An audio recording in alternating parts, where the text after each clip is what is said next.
Hamdani, did you indicate there?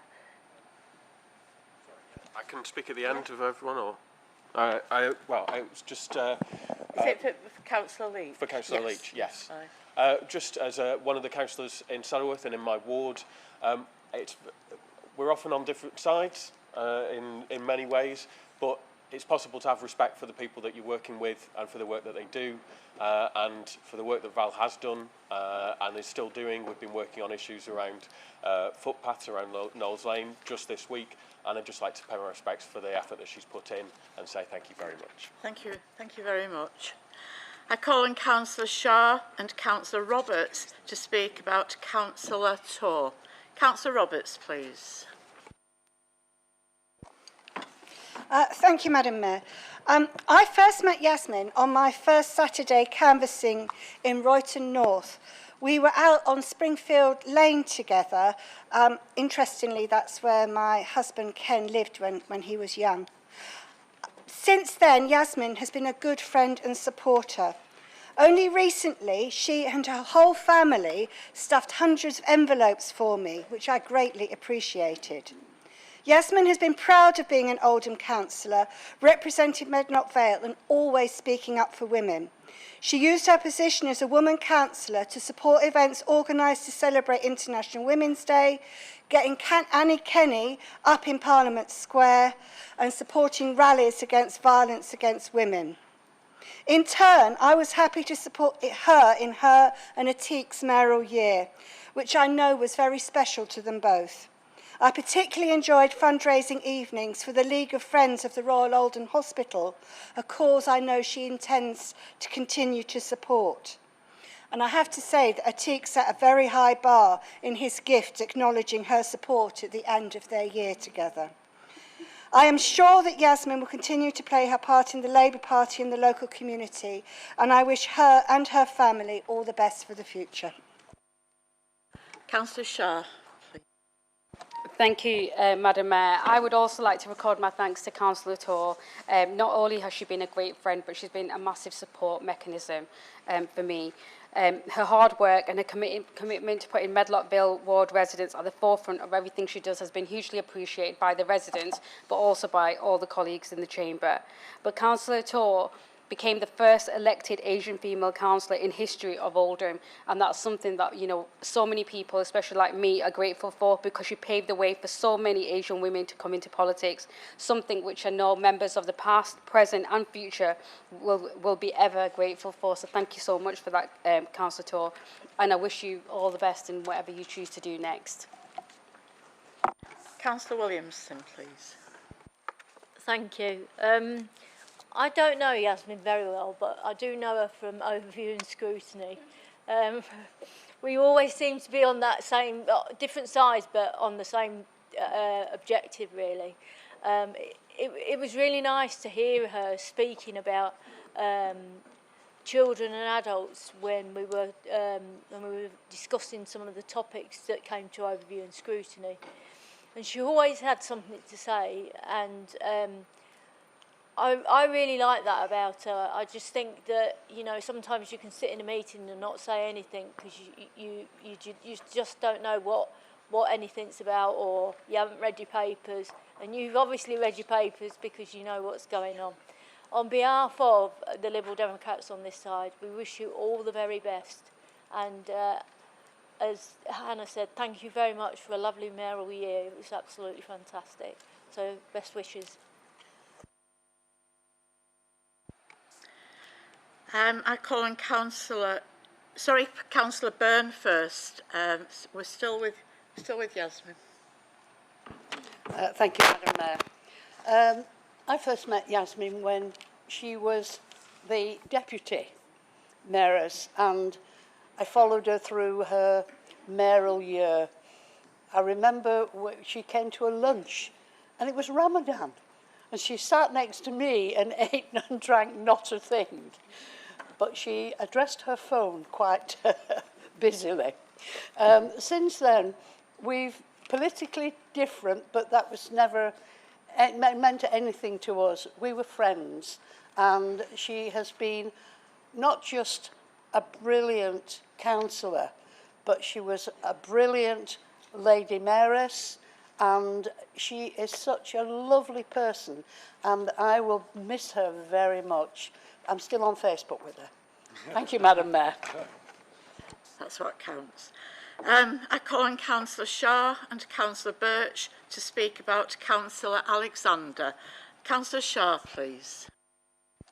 Thank you, Madam Mayor. I'd like to say a huge thanks to Ginny for all she has done for residents in St James's.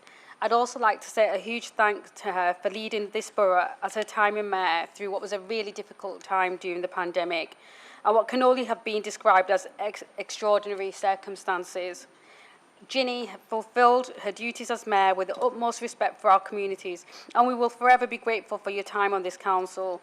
Thank you for being a great friend, a great colleague, a great support mechanism, and I wish you all the best in your future endeavours, but I don't think that's the last we'll be seeing of Ginny. Thank you, Madam Mayor. Councillor Birch, please. Thank you, Madam Mayor. Some might say that Ginny's got a lot to answer for because it's largely due to her support and encouragement that I stand here in front of you tonight. Let me take you back to October 2017. I'd recently moved back to Oldham from Tameside and was keen to get involved with the local Labour Party. Ginny contacted me and encouraged me to attend the St James AGM. I could count on the number of attendees on one hand, and when it came to nominating for the CLP executive, Ginny asked me if I'd like to be nominated for Vice Chair of Membership. I asked what the role involved, and Ginny stated, nothing much really, contacting new members, checking up on arrears and lapsed membership, that's all, she said. Unless there's a general election or a leadership contest. Well, in 3 years I held the role, there were 2 general elections and 2 leadership contests. Well and truly a baptism of fire. Ginny continued to encourage me, and between her and Alex, they planted the seed about applying for the panel for selection as candidate for the local elections in 2018. Ginny gave me some sound words of advice when deciding whether I wanted to stand. She advised me to attend as many council meetings as I could get to get a feel for how things worked and get to know the people in the Labour group. Although I was unsuccessful at being selected that year, Ginny and Alex were instrumental in nominating me for the Labour group vice chair, and in this I was successful. Yet another baptism of fire, but an absolutely excellent training ground. Ginny invited me to observe her in ward surgeries and has been a wonderful role model and mentor on the road to becoming an elected member.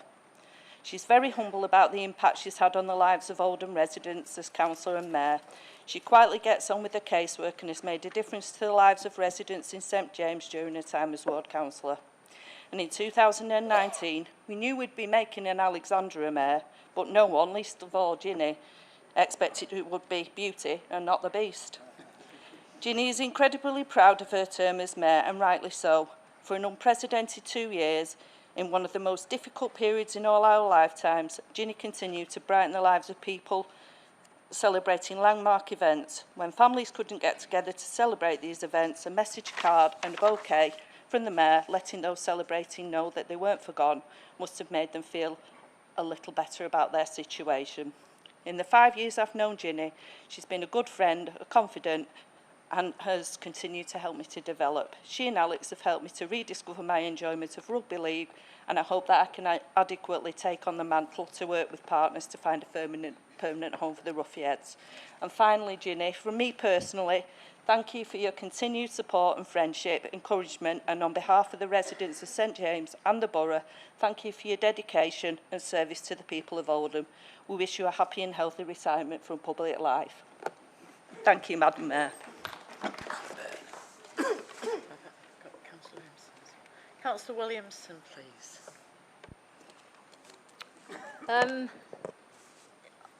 Unlike the last speaker, I don't know very much about Ginny, but I'm starting to. I turned up to a fashion show, and that was really her last event before she had to close everything down. And at the time, we didn't know what was going to happen. We were talking about it and saying what's going to happen, what you were going to do, how you're going to cope, and this, that, and the other. And then the world sort of came tumbling down.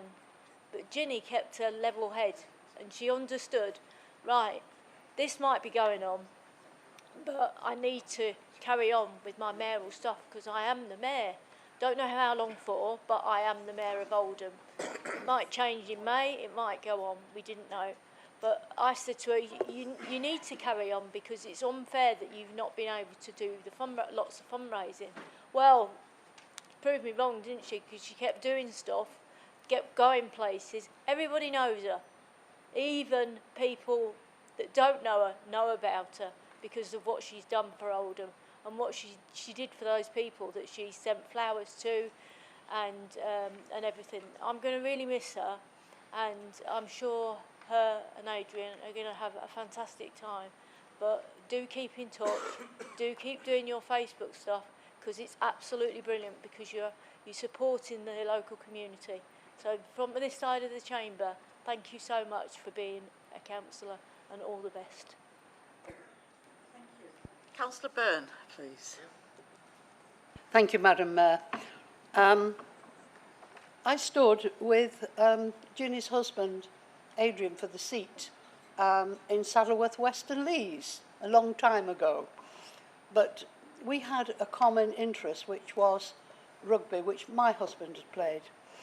And so when I came onto this council and met Ginny and all her, the way she sat through some very rough meetings in this chamber and managed to control them. Again, I'm a friend on Facebook with her, so that's a different side. And I think we've formed a friendship, politics apart, and we can do that in this chamber because we don't have to be hostile to one another. And Ginny is another friend who I'm sure that we will keep in touch. And thank you very much, Ginny, for all the work you've done here and in your ward, but especially in this chamber when we had such rough times prior to the pandemic as well. Thank you, Jen. Thank you, Jen. Thank you. I call on Councillor Stretton and Councillor Hoban to speak about Councillor Briggs. Councillor Stretton, please. I've known Norman for over 20 years and he's always been a stalwart of the local Labour Party, long before I first became a member. I worked with him in the office of David Hayes, who was the MP for Ashton-under-Lyne, for 11 years. He was David's agent, and an excellent one at that. Norman was first elected as councillor for the Failsworth East Ward in 2012. He's been a hard-working ward councillor ever since. I have personal friends in Failsworth who have turned to him for support, and they would tell you that he is a relentless advocate on their behalf. When he was chair of the licensing committee, he pioneered a scheme that led to every Oldham taxi driver having to take an MVQ qualification in a bid to drive up quality for taxi users. Some of you may think of Norman as a quiet man. Perhaps you ought to socialise with him once in a while, but some of you may think of Norman as a quiet man. And I suppose he is, until he's got something that he cares about passionately. He's doggedly determined in pursuing causes he champions. He's a leading light of a charity, Oldham Cancer Support, that he co-founded based in Failsworth, offering borough-wide support to people and their families living with cancer and recovering from cancer. Norman is a long-standing member of the Labour Animal Welfare Society, and I know he's taken in numerous stray cats over the years, and at least one of them has cost him a fortune in vet's bills. I've known him to find an injured pigeon in the car park at our office in Ashton and bring it into the office in a box, much to the disapproval of the women in the office who squealed with disbelief. And he'd then drive it all the way across Greater Manchester to take it to a bird sanctuary. In fact, it has been said, sometimes even by Norman, that he prefers animals to people. But I think that probably depends on the people. If you are fortunate enough to count him as a friend, then you could not wish for a more loyal, supportive friend than Norman. And we shall miss him in this chamber. Thank you. Councillor Hoban, please. Thank you, Madam Mayor. When I put myself forward to say a few words about Norman, I thought, well, he's different politically than me. He's certainly different football-wise than me, and I thought why do I want to say anything about Norman on them two scales? But I must say, in my 3 years here, almost 3 years, Norman's been a gentleman in everything that he's done. He's been very friendly and very helpful with me. He was the first person when I won my seat to come over and shake my hand and congratulate me. And I think I can speak for the other Feldsworth Independent lads that in everything that we've dealt with Norman, he's been, you know, he's been top class, and I wish him well in his retirement. Thank you. Thank you. Can you please sit down? Councillor Chris Gloucester, please. Yeah, thanks, Madam Mayor. I just want to speak about Norman on behalf of the Liberal Democrat group. When I first came onto the council, I went on to licensing, and Norman at that time was on licensing, and as I seem to remember, he was chair of licensing at that time. I'm not going to go into the history of what he did on licensing because Gene Stretton's already gone all the way through that, but he most certainly made great changes in the borough in relation to taxi licensing and the quality of both taxis and operators in his time. I've always found Norman to be a very reasonable person, very easy to get on with, and on the one occasion a year when I've socialised with him at the St Pat's night at Failsworth, which we haven't had for a couple of years, your comments, you know, he's quite a jolly chap. So, a good councillor. It's a shame to see that he's going, and he will be missed. Thank you, Madam Mayor. Thank you. I call on Councillors Sheldon, Woodvine and Councillor Shah to speak about Councillor Curley. Councillor Sheldon, please. Thank you, Madam Mayor. I am pleased to be able to say some kind words to recognise the time Councillor Jamie Curley has been with us on the council. Many of you will have worked with Jamie on various committees at the borough. Jamie has always made a valuable contribution to each meeting he has attended. He has thought out each situation and delivered a comprehensive and thought-provoking comment each time.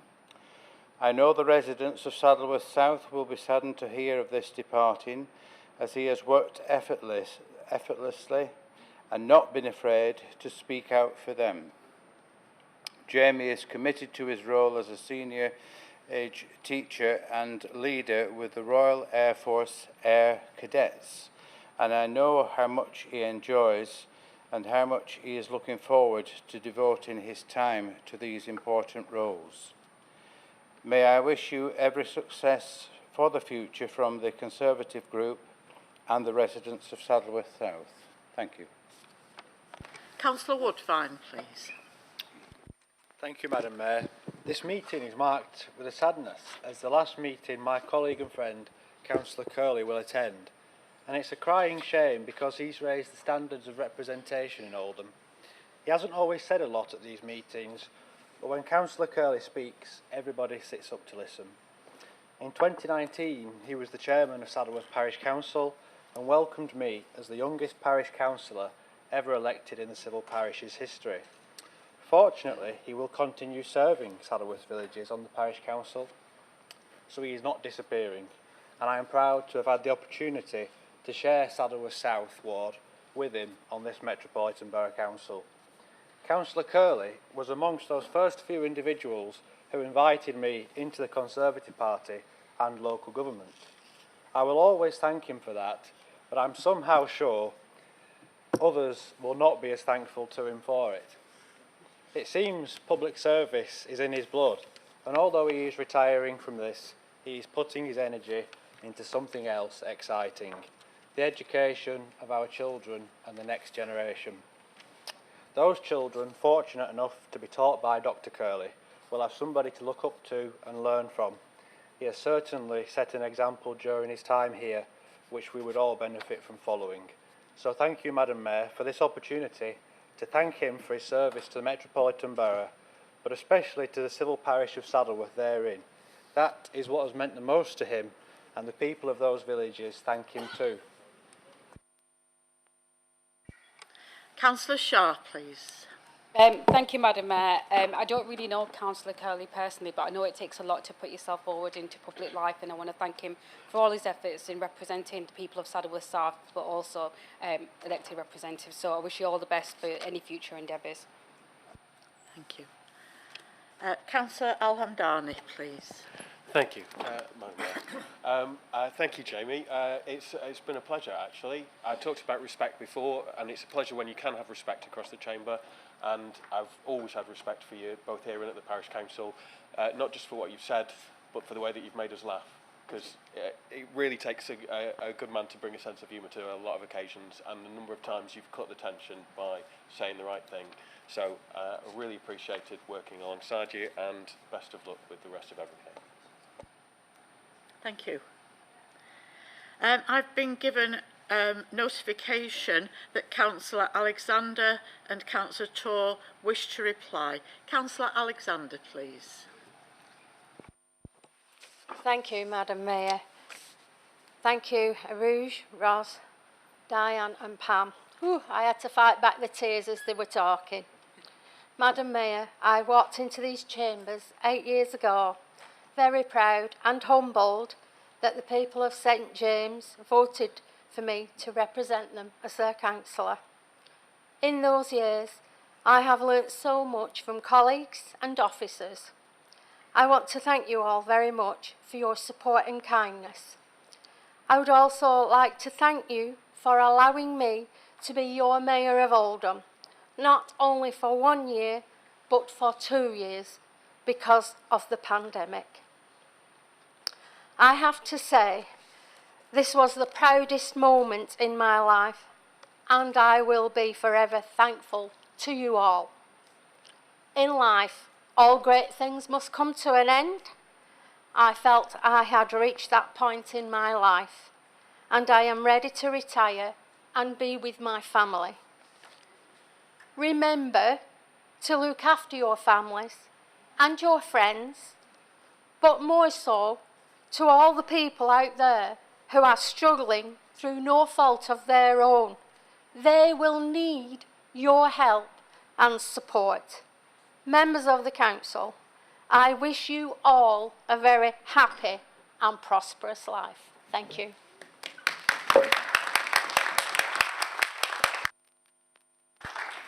Councillor Torr. Thank you, Madam Mayor. Can I sincerely thank the Leader of the Council, Arouge. Thank you very much for your kind words. Can I thank Hannah, thank you Diane, and thank you Pam for your kind words that you have spoken for me in this chamber. It has been a great honour to create a history in Oldham by getting elected as the first female Asian. And it's a great honour for me to be part of this chamber for the last 12 years. I have made many friends across parties, which I will always cherish for the rest of my life. I'm really proud to have served the people of Oldham, and I will continue to do so in my other roles. Thank you very much. Thank you. Councillor Sheldon wishes to speak about Sar Abid. Councillor Sheldon, please. Thank you, Madam Mayor. I would like to take this opportunity to thank Sar Abid for the time she represented the Medlock Vale as their Conservative choice. Sahar has only been with us for a short time, but became a well-respected member of our group. I know this departure is very sudden, but I understand personal circumstances are the underlying reason. May I wish Sahar all the best for the future in her career, and thank the residents of Medlock Vale for giving Sahar the opportunity to represent them. Thank you. And Councillor Shah, please. Thank you, Madam Mayor. I have to say I welcomed Councillor Sahar Abid as a young, successful woman in politics, regardless of political differences. And I commend her integrity, actually, in standing down when she realised her values did not match those of the party she represented, and that's the reason she's not here and she made the decision. She has clearly put her residents first in making that decision, and my respect for her has grown for more than it was before. Thank you, Madam Mayor.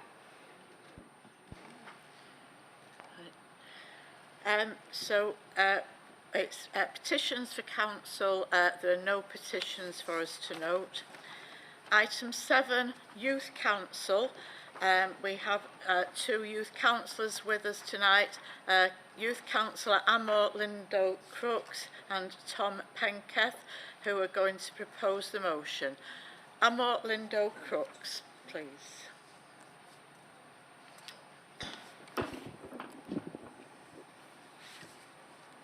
Good evening, and thank you for hearing our motion. My name is Amor, and I am an Oldham Youth Council representative for Oldham East. And my name is Tom, and I'm an Oldham Youth Council representative for Shore and Crompton and a Deputy Member of Youth Parliament. Our motion today has come about because of personal experiences of some of our youth councillors. Family members and close friends have been the victims of crime on the streets of Oldham. While the criminals were apprehended, some of us still feel unsafe walking around our local community, especially at night. In working with other youth voice groups and consulting with Oldham's young people, we have found that others feel the same way. Since 2019, when Put an End to Knife Crime was the top issue in Make Your Mark, Oldham Youth Council has been listening to the voices of young people about feeling safe in Oldham. We have been involved in question and answer sessions with councillors, police and other decision makers. We have completed 10 forward consultations asking why they feel unsafe. And we have even sat on group meetings such as the Independent Advisory Group to see what we can do. The results of this work all pointed to people not feeling safe in and around areas of Oldham. When we looked at the police statistics, comparing Oldham to other areas of Greater Manchester, we do have higher numbers of crime than the force average and 4th highest number of crimes per 1,000 population, only behind Salford, Rochdale and Manchester. However, digging deeper into these statistics and looking at the crimes that would increase people feeling unsafe, such as theft from a person, possessions of weapons and drugs offences, these were all lower than the Greater Manchester police average and were between 1 and 2 per 1,000 population. Even though violence and sexual offences recorded at around 40 per 1,000 population, this too was below the Greater Manchester average. With what we found in the consultation and comparing it to the statistics, whilst we realise crime is still an issue, like the rest of Greater Manchester, it is perhaps the perception of safety that is causing people to not want to go out. Oldham Youth Council wanted to explore this further and decided to create another 10 forward consultation asking young people how safe they felt to see if this had changed since the initial consultation back in 2020, to further explore why people feel unsafe and what they would like done. The research showed that approximately 15.5% of the 400 respondents always felt safe in their local communities, and 51% felt safe most of the time. Only 3% never felt safe, 10.5% sometimes safe, and 20% feel safe about half the time. Even with a third of young people feeling unsafe at least half of the time, outside of their local communities this got worse. Young people saying that they never felt safe, sometimes feel safe half the time went up 9%, 17.5% and 30% respectively, and those saying they always feel safe or feel safe most of the time it dropped to 15% and 29% respectively. When we asked the reason for feeling this way, the biggest fear seemed to be mugged, drug-related crime or bladed weapon crimes. Safety concerns were also related to large groups congregating and using alcohol and/or drugs. This seemed to match what we found back in 2020, and when compared to the crime figures mentioned earlier, it does back up the idea of feeling unsafe rather than being unsafe. With this in mind, our research also asked young people what could be done to help Oldham streets feel safer. The answers mainly revolved around CCTV, street lighting, and more visible trusted adults such as police, PCSOs, security and youth workers. Nearly 67% of respondents wanted more trusted adults, such as police, to be more visible and approachable. In the coming months, we want to be working with Greater Manchester Police and organisations such as the Youth Service to see what can be done to have more visible trusted adults on the streets. Over half of the respondents felt that Oldham needed better street lighting to make it lighter while walking in the dark. The main suggestion to do this was the use of white LED street lights rather than the old orange sodium lighting. Young people also wanted to make any existing CCTV more visible, perhaps with signage or by making it more prominent, so that people know where to walk. Currently, it's felt CCTV is used to catch criminals in the act rather than deter people from committing the crime. As well as improvements to the existing CCTV and street lighting, young people wanted to see more, especially in areas such as alleyways. Once we received the responses, we wanted to check whether LED lighting would be feasible. From what we found, the LED lighting has better colour vision at night, meaning it is easier to see what or who is ahead of you. Compared to sodium lights, LEDs don't take time to warm up, so the area is immediately lit and the light can be directed to highlight areas. This would lose shadowing that people fear criminals could be lurking in. Financially, LEDs are also much more efficient and less likely to fail. So, even though the initial outlay is more expensive, in the long term they are cheaper and would appear to alleviate issues people have with feeling safe. Following our consultation and research over the past 2 years, we ask that Council resolves to 1. Ask the relevant department to complete a review of the street lighting and CCTV that is used within the borough.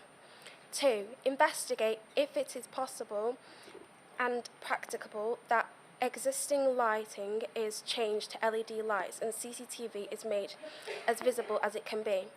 3. Investigate the possibility of installing LED lights in all new street lighting, especially in the plans of the town centre. Thank you.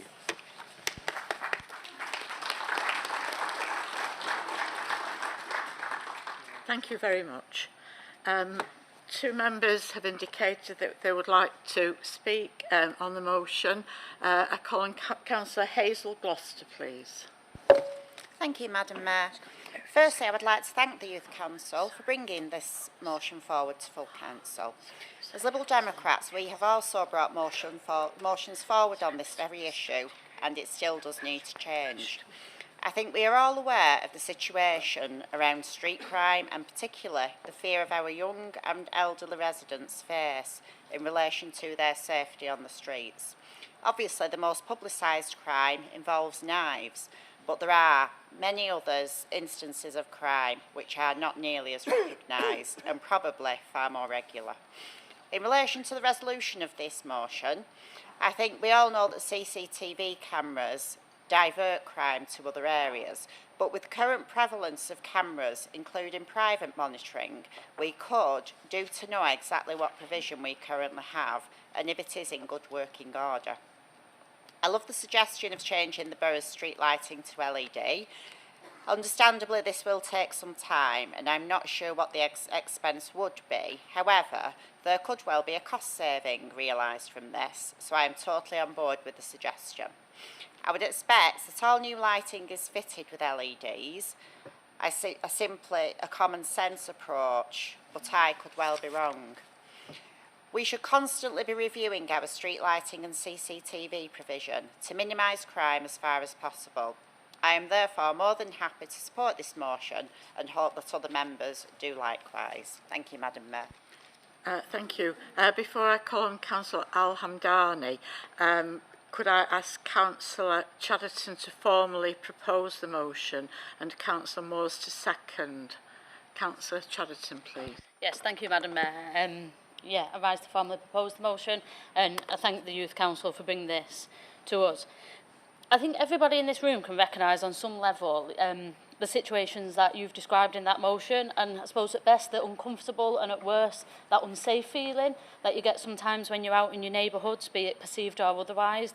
And I think you raise an important point about whether perception matches reality, and I think crime is very rarely as prolific as people think it does, and you are right about the perception. However, perception or not, if people feel unsafe, people feel unsafe. And ensuring that people of all ages feel safe in the neighbourhoods is a priority for us as a council, for the police, and then for other partners as well. In terms of what we're doing, and I accept that we can do more, but in terms of what we're doing at the moment, there's currently a force-wide neighbourhood policing review ongoing. This is focused on improvements to make neighbourhood police officers and our PCOs more accessible and more visible to the public. A key aspect of this relates to how police and other partners problem solve to make areas safer, but also importantly, how they then communicate that back to local residents. We know there is a lack of confidence in the response to crime and disorder. I think, if we're being honest, this has not been helped probably by the well-detailed issues around Greater Manchester Police in recent years. But this review that is ongoing does provide a real opportunity to make people and places safer. There's currently a number of environmental audits being undertaken in areas where there have been spikes in crimes to see what environmental crime prevention measures can be undertaken.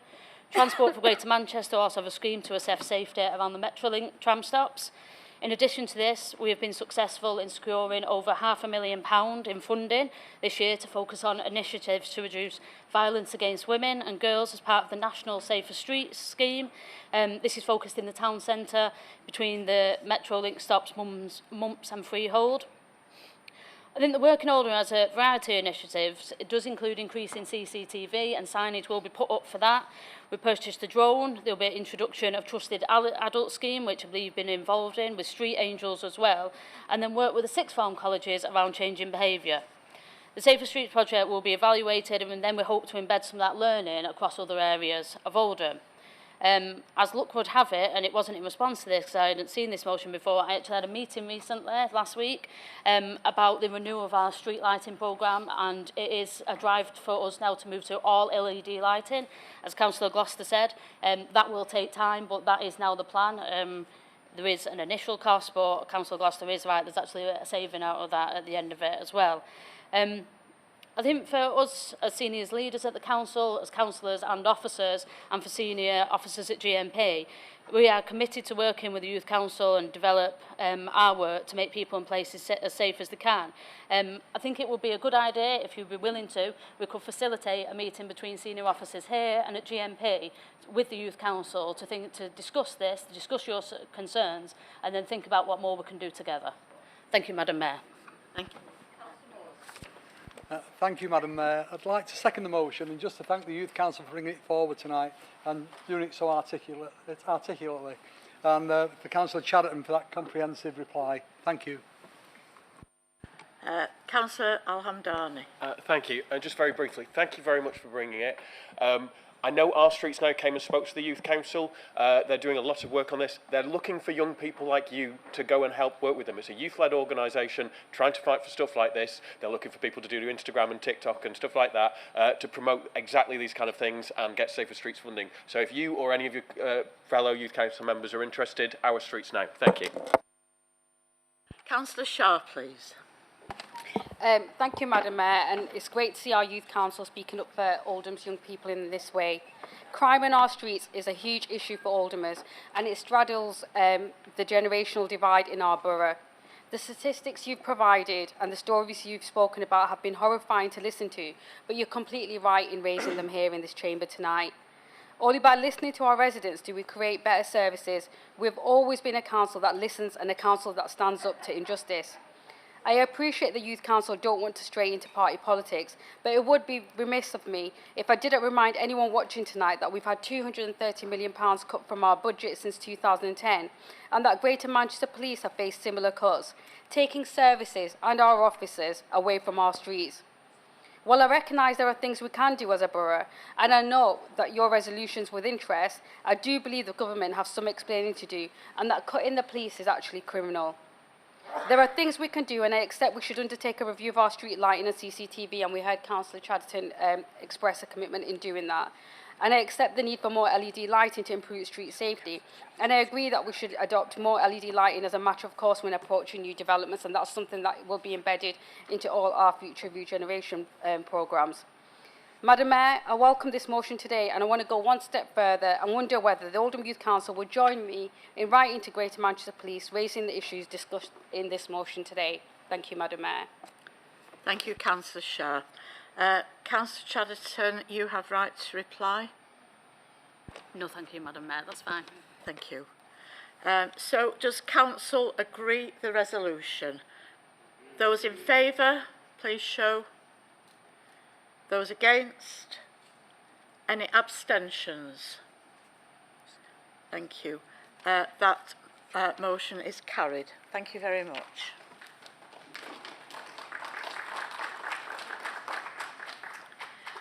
Item 8 is question time.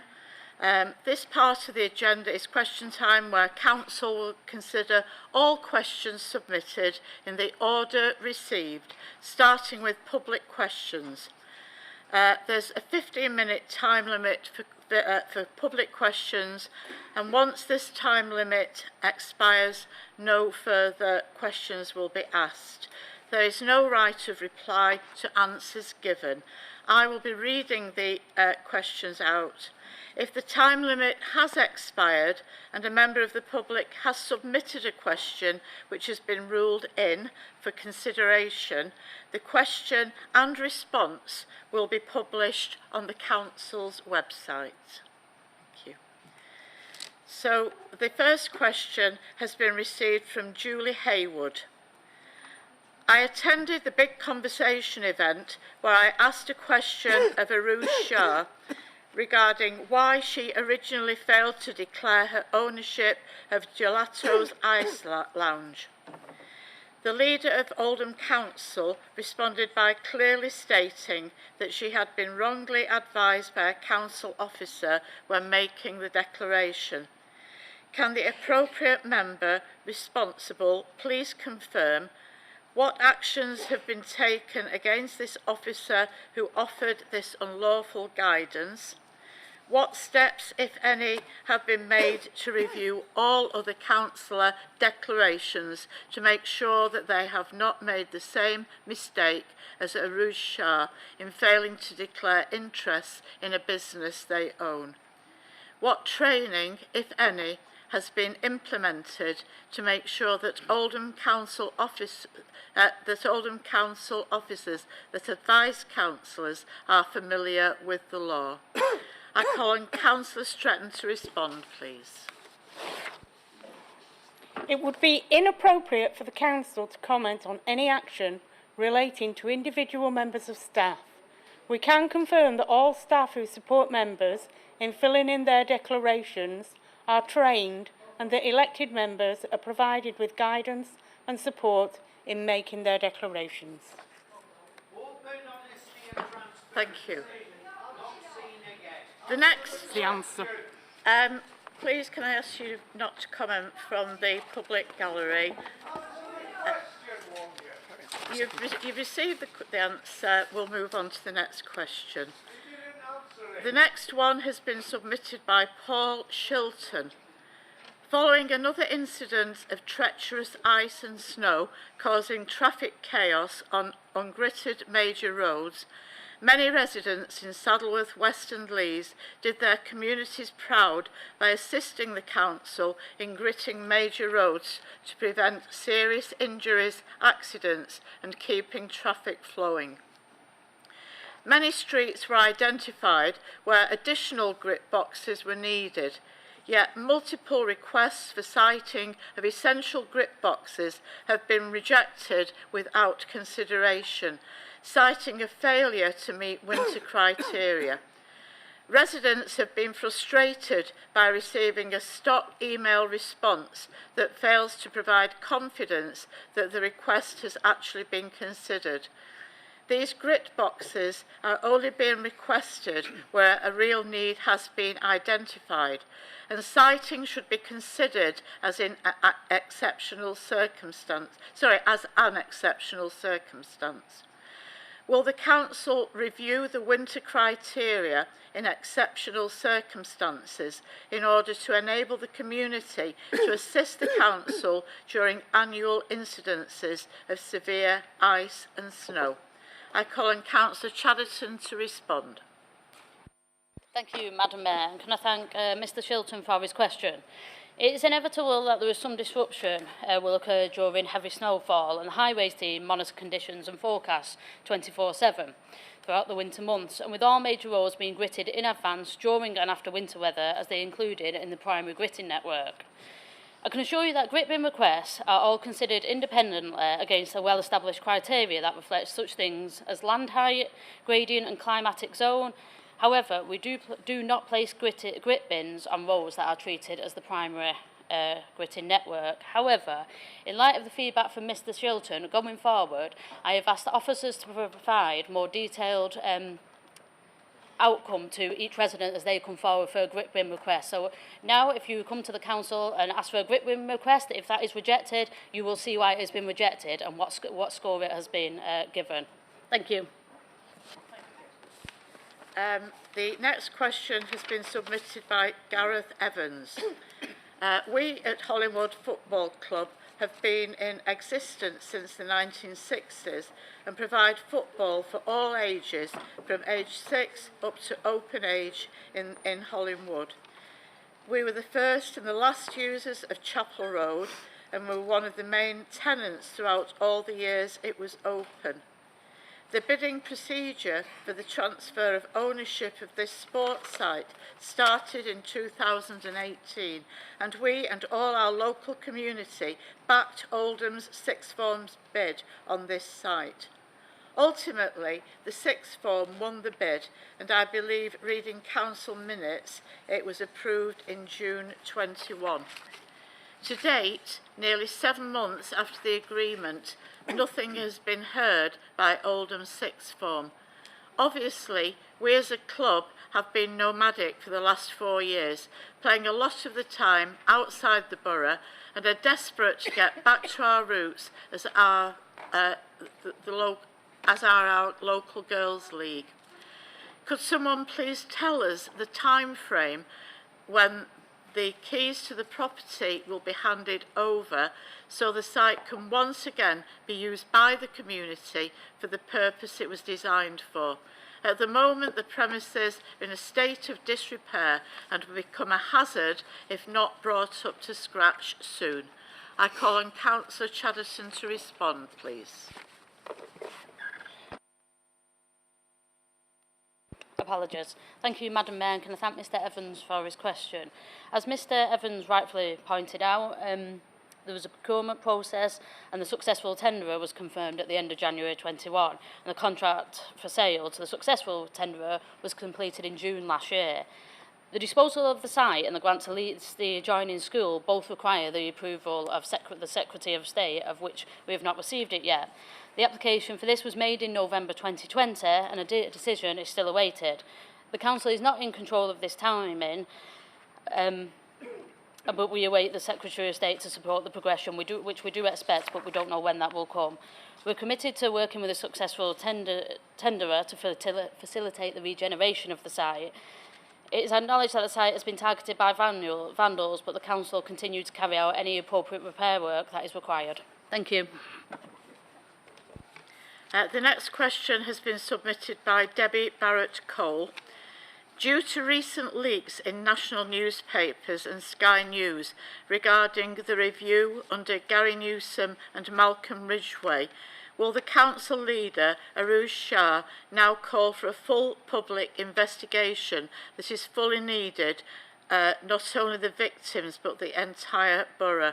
And will the council leader now step aside and allow a full examination of all council files that have been hidden from authorities and victims? I call on Councillor Shah to respond. Thank you, Madam Mayor, and thank you for this question.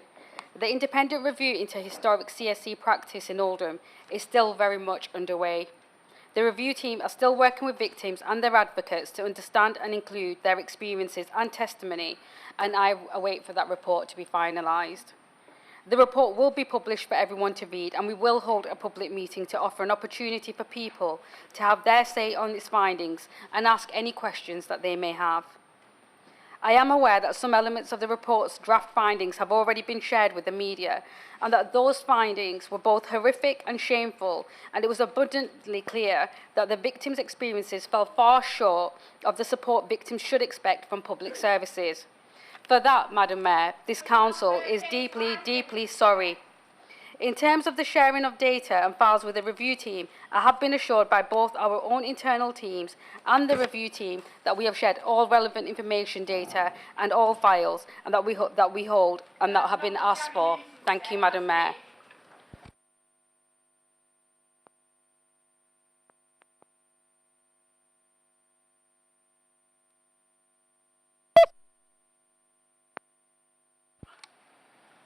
Sorry. The next question has been submitted by Carl Bardsley.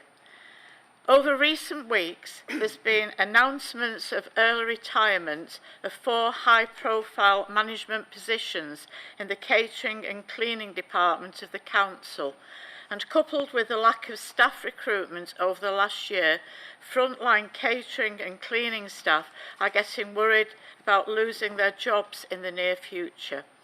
Can I ask the Council, are you planning on closing down the Council's catering and cleaning department? If not, could you please reassure the frontline staff of the catering and cleaning department that their jobs are safe and not under threat? Thank you. I call on Councillor Stretton to respond, please. There are absolutely no plans to close down the catering or cleaning services. The Council remains committed to delivering both services, especially given the importance of providing quality food for our young people and protecting living wage local employment opportunities. While 3 members of the senior management team have decided to retire recently, we have supported and respected their individual decisions after years of service to the Council, their services and our communities.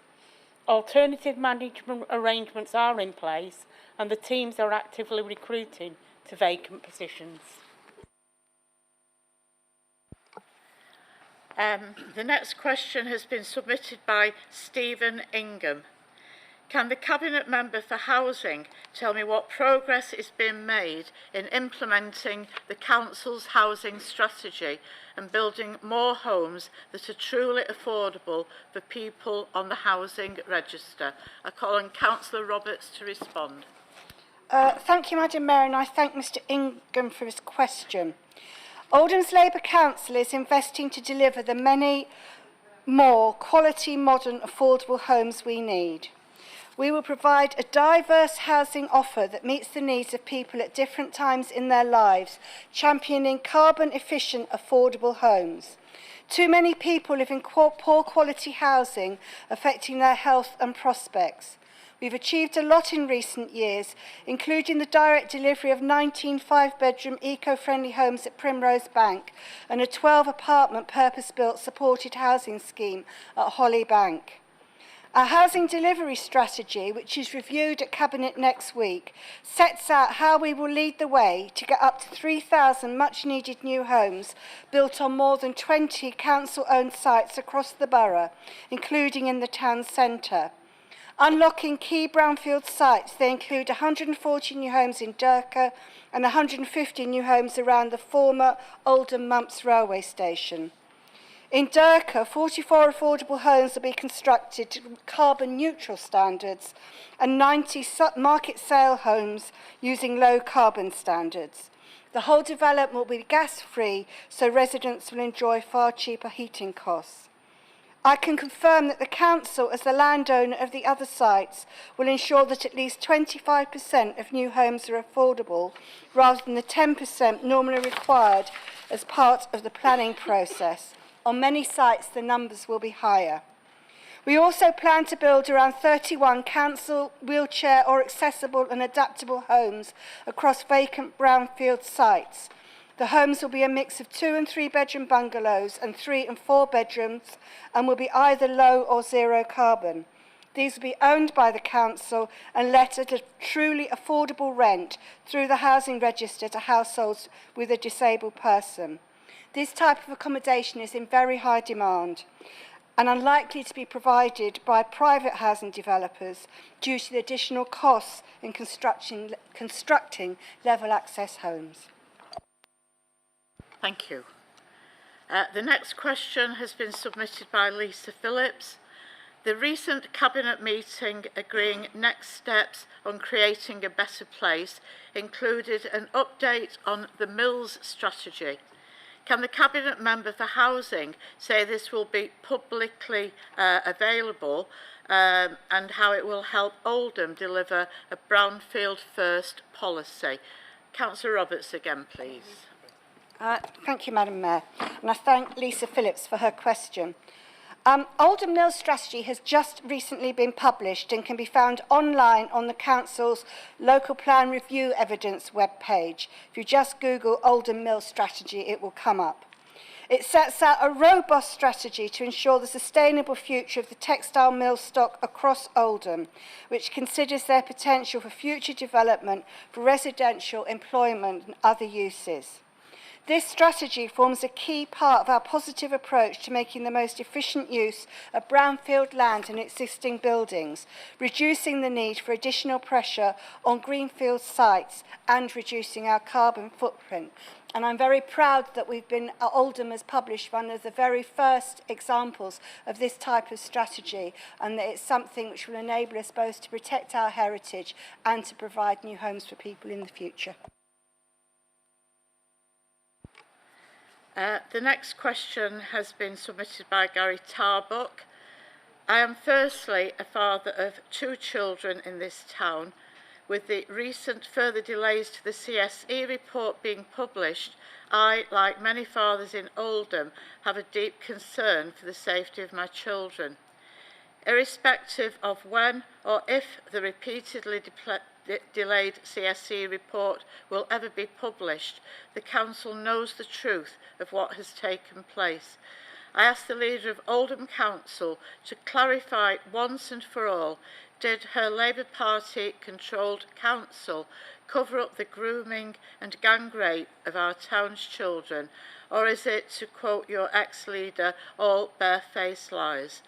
I call on Councillor Shah to respond.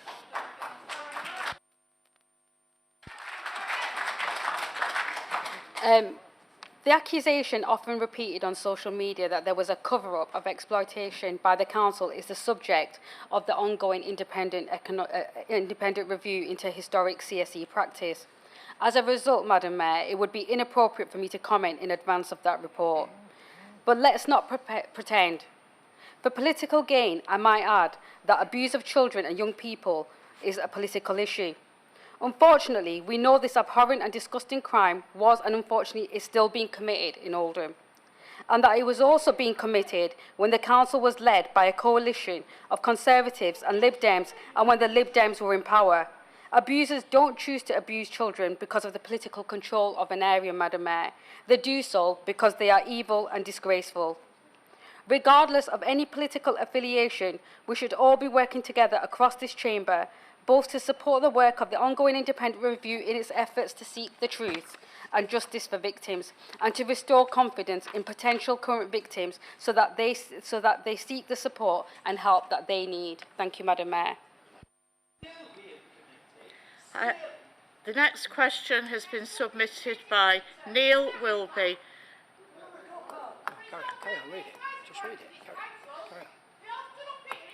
On 8th of March 2022, on the Recusant 9 Facebook page, it was revealed in open space that at least one member of the local Conservative group had leaked documents to the operator of that site. Can the Mayor, the leader of the Council and the group leader of the Conservatives all please assure full council that an appropriate investigation into that admitted leak will take place. Thank you. I call on Councillor Shah to respond. Thank you, Madam Mayor, for this question as well. Unfortunately, we aren't aware of the full details of this apparent leak of information. What we can say is that if it is an elected member who is alleged to have leaked council information, then that is a matter for the council standards process and a complaint can be made using that process, unless Councillor Sheldon would wish to comment any further on this particular question. Councillor Sheldon. Thank you, Madam Mayor. Yeah, this has come to my attention, and I've spoken only this evening to all my group, and none of them have leaked any information. So I can say that from everybody who sat here with me tonight, and all members are present. That's the answer. Thank you. That brings us to the end of the 15 minutes for public questions. So any questions that haven't been asked or answered tonight, the questions and the replies will be posted on the council website. Thank you. We now move to section 8B. The next part of this section is questions to Leader and Cabinet with a time limit of 30 minutes. I have advance notice of questions. The Leader of the Liberal Democrats group will ask his questions. Councillor Sykes, please. Thank you, Madam Mayor. My first question tonight is an issue that's already been raised by many people tonight, and they need some reassurance on it, and that is the report into CSE that has been delayed yet again, and this is after previous delays in January and November this year. I agree it's extremely important to ensure that anyone who is bringing forward evidence must be given the opportunity, and I am glad that people in question now feel confident to bring forward their evidence. However, I feel it's vital for public support in this process to be maintained, and there must be a transparent process for the continued investigation taking place. Even more importantly, there must be clear support for the people who have already given evidence and who have been expecting this report to have been issued twice previously. Could the Leader, therefore, please confirm what additional support is being given to those members of the public who have courageously stepped forward to give evidence while this process is delayed again? Whether the Oversight Board of the investigation has agreed with the extension of this investigation in this way, and if so, why have they not issued a statement that would help reassure the public? Also, are there any strands of the investigation which are unaffected by additional interviews, and whether the report could be released in stages or as an interim report, which would at least allow some of the survivors affected a degree of closure on this stage of their traumatic experiences? In addition to the promised public meeting, is now not the time that a special council meeting also considers the report, and that a special dedicated scrutiny panel or committee makes sure it is examined in details and lessons and recommendations are actioned, and that this special scrutiny committee and panel should report regularly to full council on progress and on any other matters it sees fit? Thank you, Madam Mayor. Councillor Shah to respond. Thank you, Madam Mayor, and I'd like to thank the Leader of the Opposition for his question. As you said, the CSE is a delay to ensure the victim testimony is heard. We must trust the independent review team to complete their jobs robustly and thoroughly. My understanding is that there is a full victim strategy in place working with local and regional organisations, and the publication date and details, Madam Mayor, isn't up to me, it's up to the combined authority who are undertaking the review. And we've committed to the public meeting that priority is to address the needs of the victims and address public concern, Madam Mayor. You're setting questions to the Leader, please, Councillor. Thank you, Madam Mayor. I am disappointed that Council won't consider the report or won't have a special scrutiny committee, but I've asked the question, I'll ask it again, and I think we'll need to do that to give the public some confidence. My second question tonight is what I can only describe as the shambles that is the Greater Manchester Clean Air Zone. And thank goodness the scheme has been delayed at least until July. I do hope the Tory government, Mayor Burnham and the 10 leaders in Greater Manchester have just not kicked the can down the road until after the local elections. Who decided that we needed a scheme that covered the whole of Greater Manchester? A scheme that would have a major impact on jobs and businesses. A scheme that treated air quality on Saddleworth Moor the same as in city centre Manchester or Salford. And a scheme that excludes the motorway and trunk road network. What planet were they really on? Did people not learn anything from the failed congestion charge? Mayor Burnham must keep his manifesto promise to clean up air pollution in Greater Manchester without the loss of a single job or business. That's what he said. That's a direct quote. This is something this current Labour administration and others in GM have failed to do first time round. Even if people wanted to comply, they can't. The supply chain just doesn't exist to deliver the conversions or new compliant vehicles in time, and that assumes people can afford them. The situation will not have changed in July. So my question tonight is, what assurance can the citizens of Oldham have that their interests will be championed and fought for by those who make the decisions about Clean Air Zone 2, if indeed we need one? This includes the boundary of the zone and the vehicles it will or will now not include, and also a realistic financial support package is available for those impacted. Or will CAS 2, the sequel, just be pushed through quietly in the summer and you hope that nobody will notice? Thank you, Madam Mayor. Thank you, Councillor Sykes. I call on the leader to respond, please. Thank you, Madam Mayor. I think the situation has changed both due to the COVID behaviour and, Madam Mayor, reductions in travel and the market for second-hand cars, and to enable people to upgrade to those vehicles that aren't compliant. I think politically, CAS has been delayed, and we have now committed to getting a non-charging zone. More modelling is currently being done to understand the behaviour change and the impact, and what we need to do.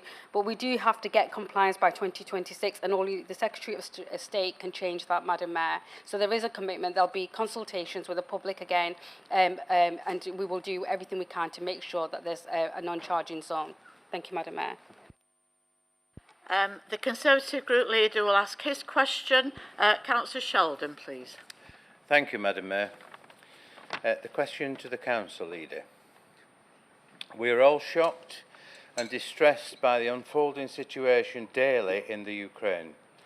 The death and destruction are being witnessed by the world, who seem powerless to stop this war. It is one man's war, and to eliminate and remove this man would end this catastrophe. We can only help those seeking a safe refuge, and I know the generous people of Oldham will be doing whatever they can. My question relates to the old Saddleworth School in Upper Mill. I would like to suggest to the Leader that we could use this building to house and keep together some Ukrainian families. The building is equipped with heat, light, kitchen, toilets and showers, plus a large outside area for recreation. I am sure if we ask local people to donate spare beds, bedding, toiletries, food, etc., we could have this facility up and running within days. Please will you consider this suggestion as a way this council can help these families, or maybe other council-owned empty premises. Thank you, Madam Mayor. Thank you. I call on the Leader to respond. Thank you, Madam Mayor, and I'd like to thank Councillor Sheldon for his question. We're working with the Home Office and the Department for Levelling Up to provide the best support we can for any people that are fleeing the conflict. It will be considered, but they deserve suitable, appropriate accommodation, which may not be offered in the location that Councillor Sheldon's suggested. Thank you, Madam Mayor. The Leader of the Failsworth Independent Party will ask his question. Councillor Hoban, please. Thank you, Madam Mayor. At the last meeting of full council, I inquired about leaks of confidentiality from the council, and the Leader committed to an investigation and that an update would be provided on the outcome. Could the Leader please advise of any action taken and the outcome of that? And could I also add that most of us will be aware of where the leaks came from, and the member is in here tonight. That leak led to members of the public being harassed by a malicious blogger, and it continues to this day. Does the leader agree with me that the member concerned should apologise to this chamber, to council officers who were under suspicion, and more importantly to the 2 members of the public that have faced harassment since? And could he also give us assurance that this is the last incident of leaking information? Thank you, Councillor Hoban. I call on the leader to respond, please. Thank you, Madam Mayor, and I thank Councillor Hoban for his question. As members know, I requested that the Chief Executive ensure an investigation takes place to look into the allegations of leak coming from this council. That investigation was undertaken quickly and concluded that there had been a breach of data by an elected member. This individual was then referred to through to the Standards Committee process for councillors, and a referral was also made to the Information Commissioner's Office. Unfortunately, I am unable to comment on the individual, but I do know this is the subject of some public interest and has been reported in the media. I would urge all members of this council to fulfil their duties as elected officials in a professional manner, and anyone who does breach the code of conduct will be reported through to the appropriate process. Thank you, Madam Mayor. Thank you, Councillor Shah. I call on Councillor Stephen Bashforth to ask a question, please. I'm sorry, Madam Mayor, I don't actually have a question at the moment.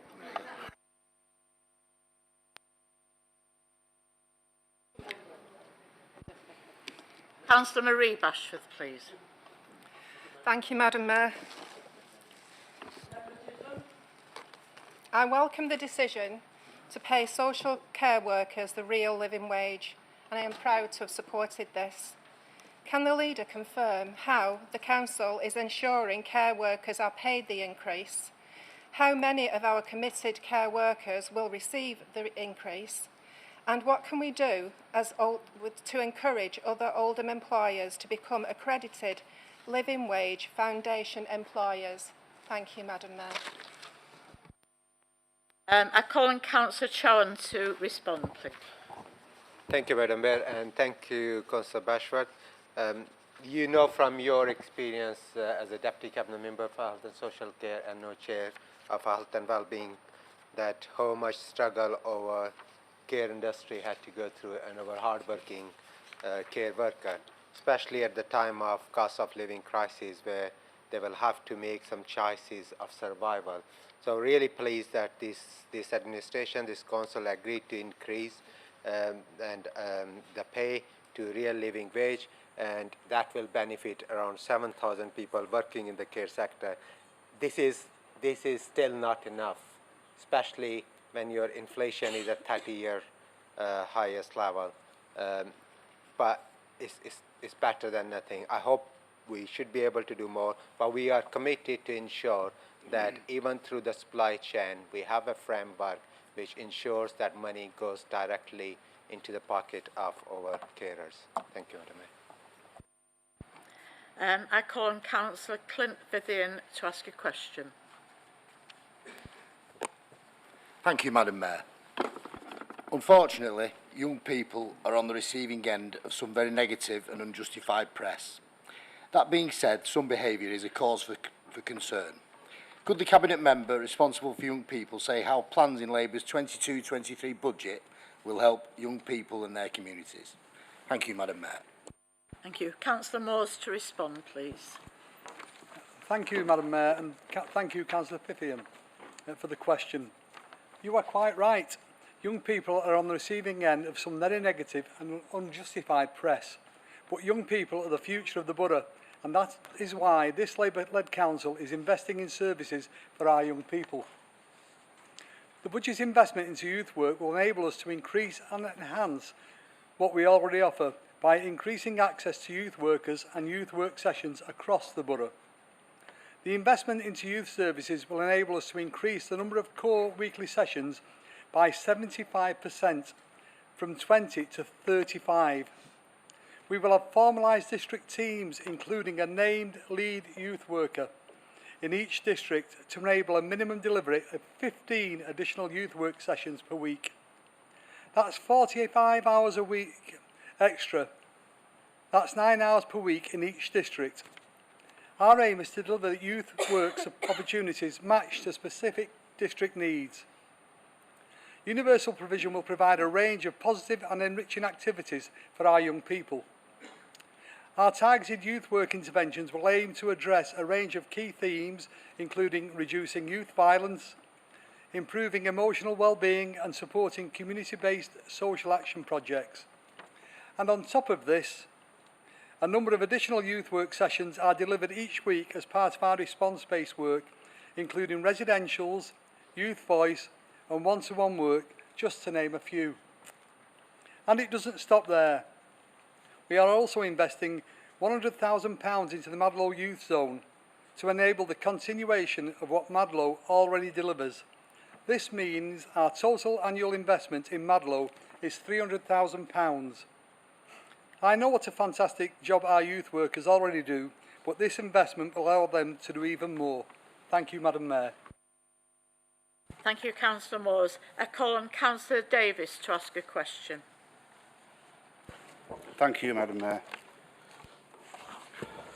Could the lead member confirm that the popular Don't Trash Oldham scheme, where every entry will be cleaned up in the borough, will be rolled out into Failsworth in May, despite the fact that the Failsworth Independent Party wanted to scrap it in their budget proposals at the recent budget meeting? Point of explanation, Madam Mayor.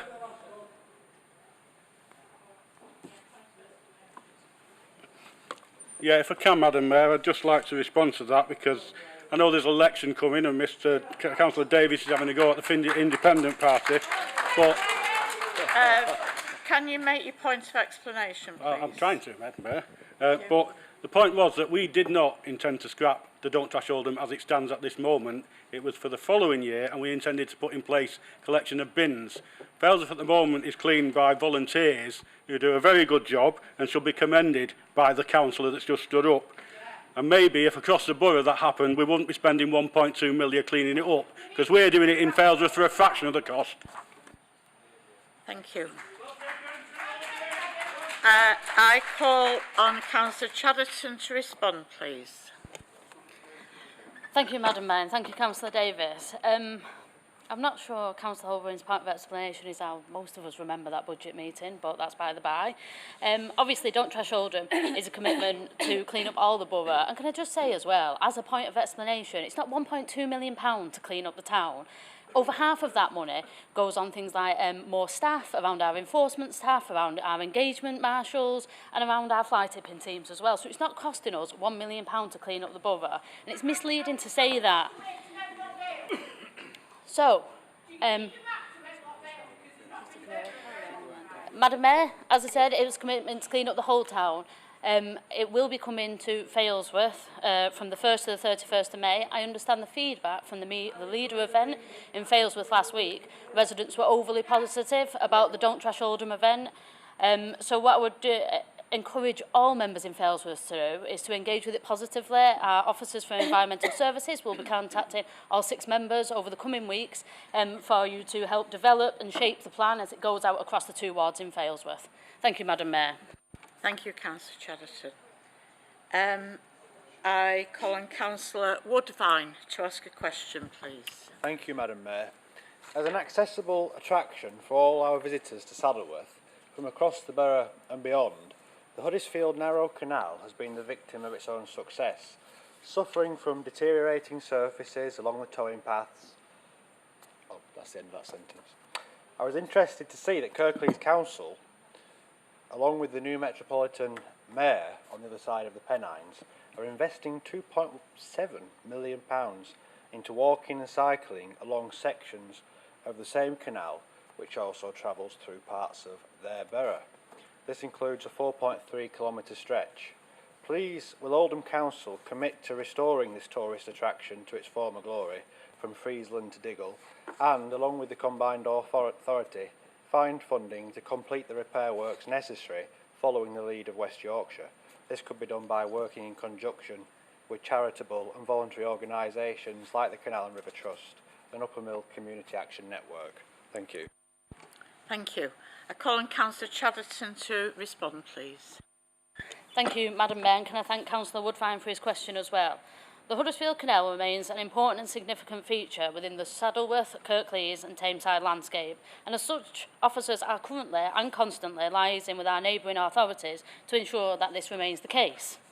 It's great news that Kirklees has been able to secure funding to enhance the work that is already undertaken, and Oldham continues to look for opportunities to ensure that the stretch that runs through Saddleworth attracts further and continued investment, in addition to the revenue funding that is already in place to maintain this section of the route at the highest level. A suggestion for Councillor Woodbine would be, obviously, there is the lift funding. I know that Councillor Woodbine bid for different projects within his own ward and the Saddleworth area this year, but it may be a suggestion that next year they put forward a bid in relation to the Huddersfield Canal. Thank you. Thank you. I call on Councillor Williamson to ask a question. Thank you, Madam Mayor. The Cabinet member may be aware of a scheme where developers are trailing the use of nappies to make road surfaces last twice as long. The project is being piloted in Wales, and it could mean fewer nappies are thrown into landfill. Fibre from nappies is added to bitumen, gluing together asphalt road surfaces. According to media sources, the Welsh Government is backing the project with £180,000 funding, and a stretch of the A487 between Aberystwyth and Cardigan has already been replaced with the nappy formula road surface. The trial could also help offer a solution to the nappy waste problem, with about 140 million disposable nappies tossed in the bin annually in Wales, and anything that increases how long a highway surface lasts has to be a good thing. The Liberal Democrats have suggested something similar, where waste from the unwanted plastic and waste tyres could be used in roads. Would the Cabinet member be opposed to approaching any of these companies to make an offer that would see Oldham's Road trialled in a future scheme? Thank you, Madam Mayor. Thank you. I call on Councillor Chatterton again to respond, please. Thank you, Madam Mayor. Can I thank Councillor Williamson for a question as well? And the short answer is, of course not. As a council, we are constantly collaborating and sharing information with our colleagues across numerous local authorities, and at Oldham Highways are not opposed to trying new products that are sustainable and with the potential to reduce our carbon footprint. We are currently undertaking a trial in relation to recycled tyres at the moment and the rubber from those. With regards to the nappies trial that has been carried out in Wales, I think it would be prudent for Oldham Council to wait to see how this material platforms and to ascertain whether there is any potential issues such as the microplastic within the nappies or the contaminated waste issues when removing the product at the end of its life cycle. Thank you, Madam Mayor. I call on Councillor Briggs to ask a question, please. Thank you, Madam Mayor. The Tory cost of living crisis is being felt by families across Oldham, and households in Failsworth are already beginning to receive letters advising them that their energy bills are set to increase dramatically. While this government have done nothing more than give people £150 off their council tax and a £200 loan, which they're going to have to pay back through future energy bills, Labour have pledged that we would improve energy efficiency in 19 million homes, Madam Mayor, via the Warm Homes scheme, saving each an average of £400 per year. Madam Mayor, Oldham's Labour Council already has been running an award-winning Warm Homes scheme for many years. Can the relevant Cabinet member advise Council how many households in Failsworth have benefited from this scheme since its inception and what measures were implemented in those homes? Thank you, Madam Mayor. Thank you. I call on Councillor Jabbar to respond, please. Is it right? Councillor Roberts. Thank you. Thank you, Madam Mayor. So, over 15,000 households have received assistance from Warm Homes Oldham since its inception 9 years ago, of which an estimated 900 households are in Failsworth. The measures provided include broken boiler replacements, first-time central heating, loft insulation, wall insulation, windows and doors. In addition, the Warm Homes Oldham service has provided small energy-saving measures such as draft-proofing, LED light bulbs previously discussed tonight, and reflective radiator foils. essential furniture, white goods and bedding packs, minor home repairs, advice on reducing energy use around the home and using heating controls effectively, help with switching energy supply or tariff, claiming the Warm Homes discount and registering on the Priority Services Register. And also support with maximising income, claiming benefit entitlements, getting out of energy or water debt and making trust fund applications. And there's help still available if you just go onto the council website and put in Warm Homes Oldham, you'll get up the range of support services available. Thank you. I call on Councillor Shuttleworth to ask a question, please. Thank you, Madam Mayor. May I ask the relevant Cabinet member responsible for planning to confirm the following. How many homes have been built within the borough or are in progress during the last 12 months? How does this figure compare with the previous 12 months? How many planning applications have been granted for housing developments in the borough over the last 3 years? And how many such approved developments are yet to commence? Thank you, Madam Mayor. Thank you. I call on Councillor Roberts again, please. Right, I'm really sorry, Councillor Shuttleworth, but I'm afraid that I don't have that information to hand. I think it was supplied on the Council's website because this was a question that you submitted but wasn't asked last time, and I'm informed that the data is the same as it was then. I will email you after the meeting with the information that you've provided. Thank you. I call on Councillor Taylor to ask a question, please. Thank you, Madam Mayor. Used cars can be sold from showrooms or online, and this is a growing business. Either way, the vehicles for sale need to be stored, waiting for a buyer. In my ward, a number of these types of facilities have sprung up. Some of these businesses are in residential areas, and they can have a significant impact on residents.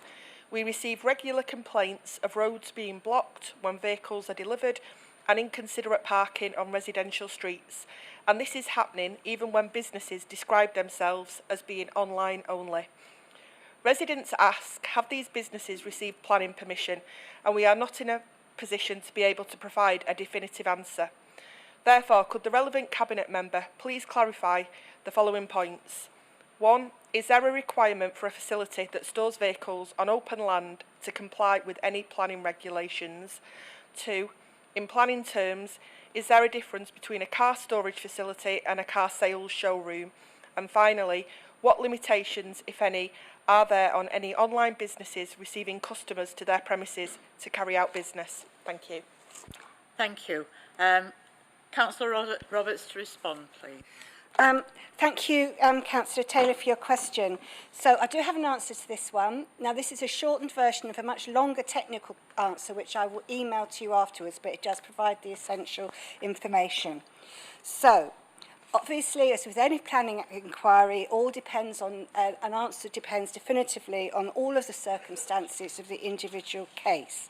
However, in general, any new development for a scrapyard, breaker's yard and car sales showroom and forecourt usually falls outside any specific use class and will always require planning permission.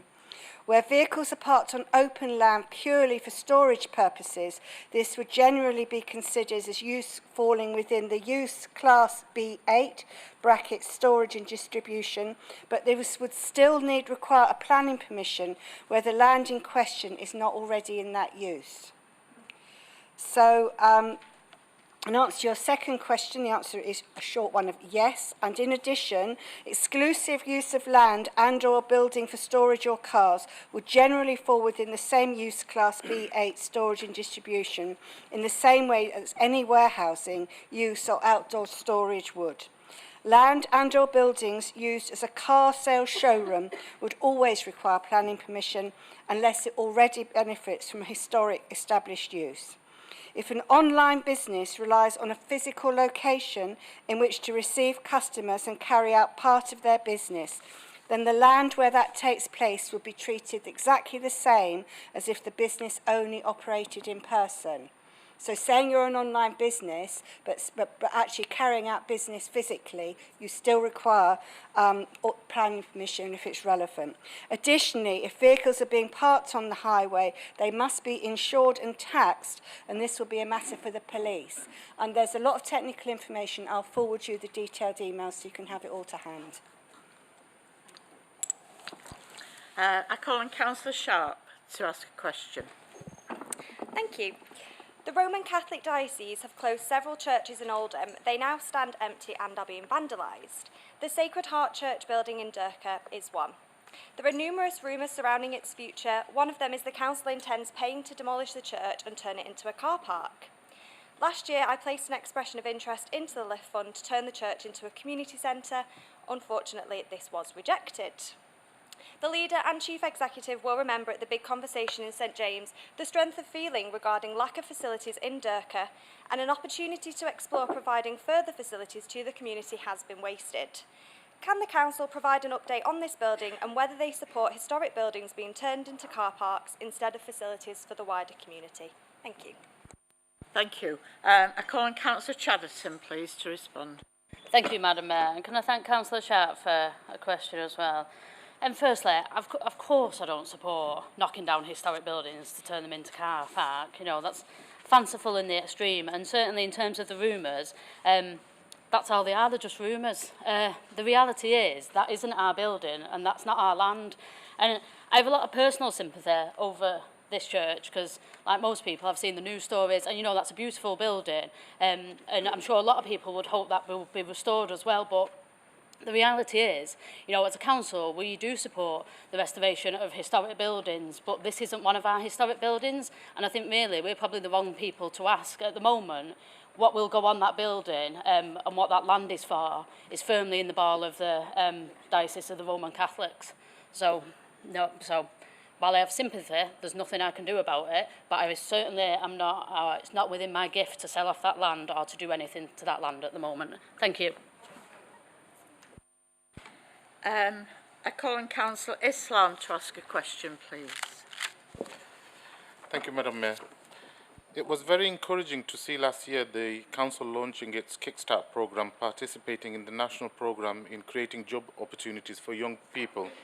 This programme was aimed at young people between the age of 16 to 24 who are on universal credit. The Council agreed to take on 50 young people and give them 6-month paid job opportunity.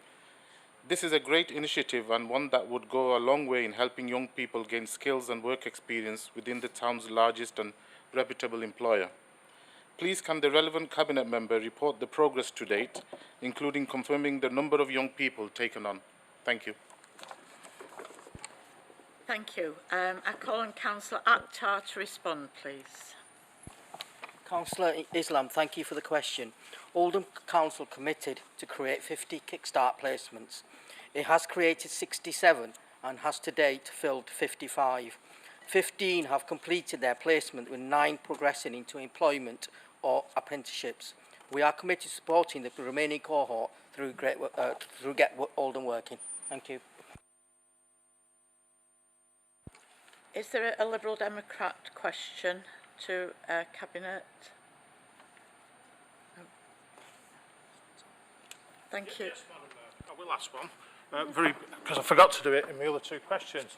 But I just asked where the Queen's gone, because she looked very nice up there last time, and I don't see where she's in the chamber, and we did say we would, and if there's some technical issue, somebody should have informed us, I think. Okay. Who's going to take that one? Councillor Shah? Oh. I actually don't know where the Queen's gone from the chamber, to be honest. She's in the Mayor's parlour, Madam Mayor. Say that again, sorry. She's in the Mayor's parlour. Is she? Yeah. All right. Well, no, we'll find out what's actually happened. Yeah. She should be back in here soon. I mean, if I'm allowed to speak, it was the same portrait last time. We do want to respect the Queen, especially in this magnificent Jubilee year, the Platinum Jubilee. So the portrait was brought, and there is another one on order, I believe. Like many other things, deliveries are delayed, but Her Majesty the Queen will be returned to the chamber as soon as possible. Thank you.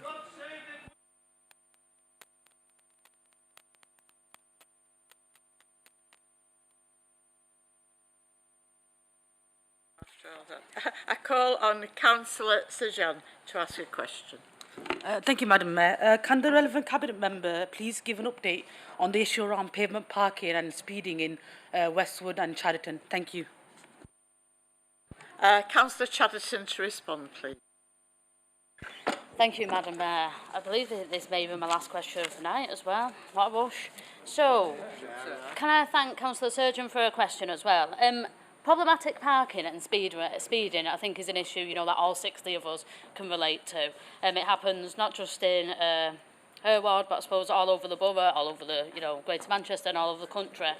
In terms of the parking, we are awaiting the conclusion for the Department for Transport's pavement parking options for change consultation. And this was carried out in 2020, so 2 years ago.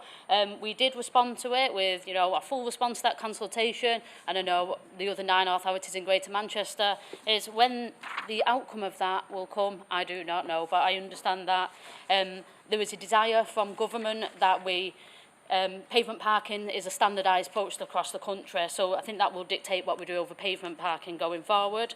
On the matter of tackling inappropriate speeding, officers will continue to work with Greater Manchester Police in the rollout of the new speed complaints process.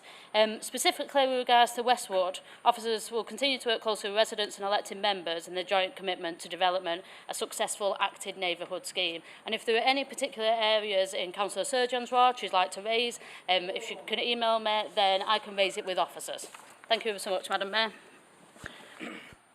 Excuse me. Are there any more questions? Is there another question from the Labour benches?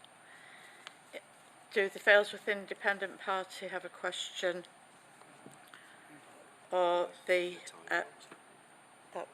so we've run out of time on this section. Thank you everyone for your questions and the responses. So we move on to questions on Cabinet minutes. The next part of this section is questions on the Cabinet minutes, and I call on Councillor Shaw to move and Councillor Chadderton to second that Council notes the minutes of the Cabinet as circulated. Councillor Shaw. Move, Madam Mayor. Councillor Chadderton. Second, Madam Mayor. Thank you. Just Cabinet note the minutes. Thank you. Do any members who are not Cabinet members wish to ask a question on the Cabinet minutes? I have had advance notice of question.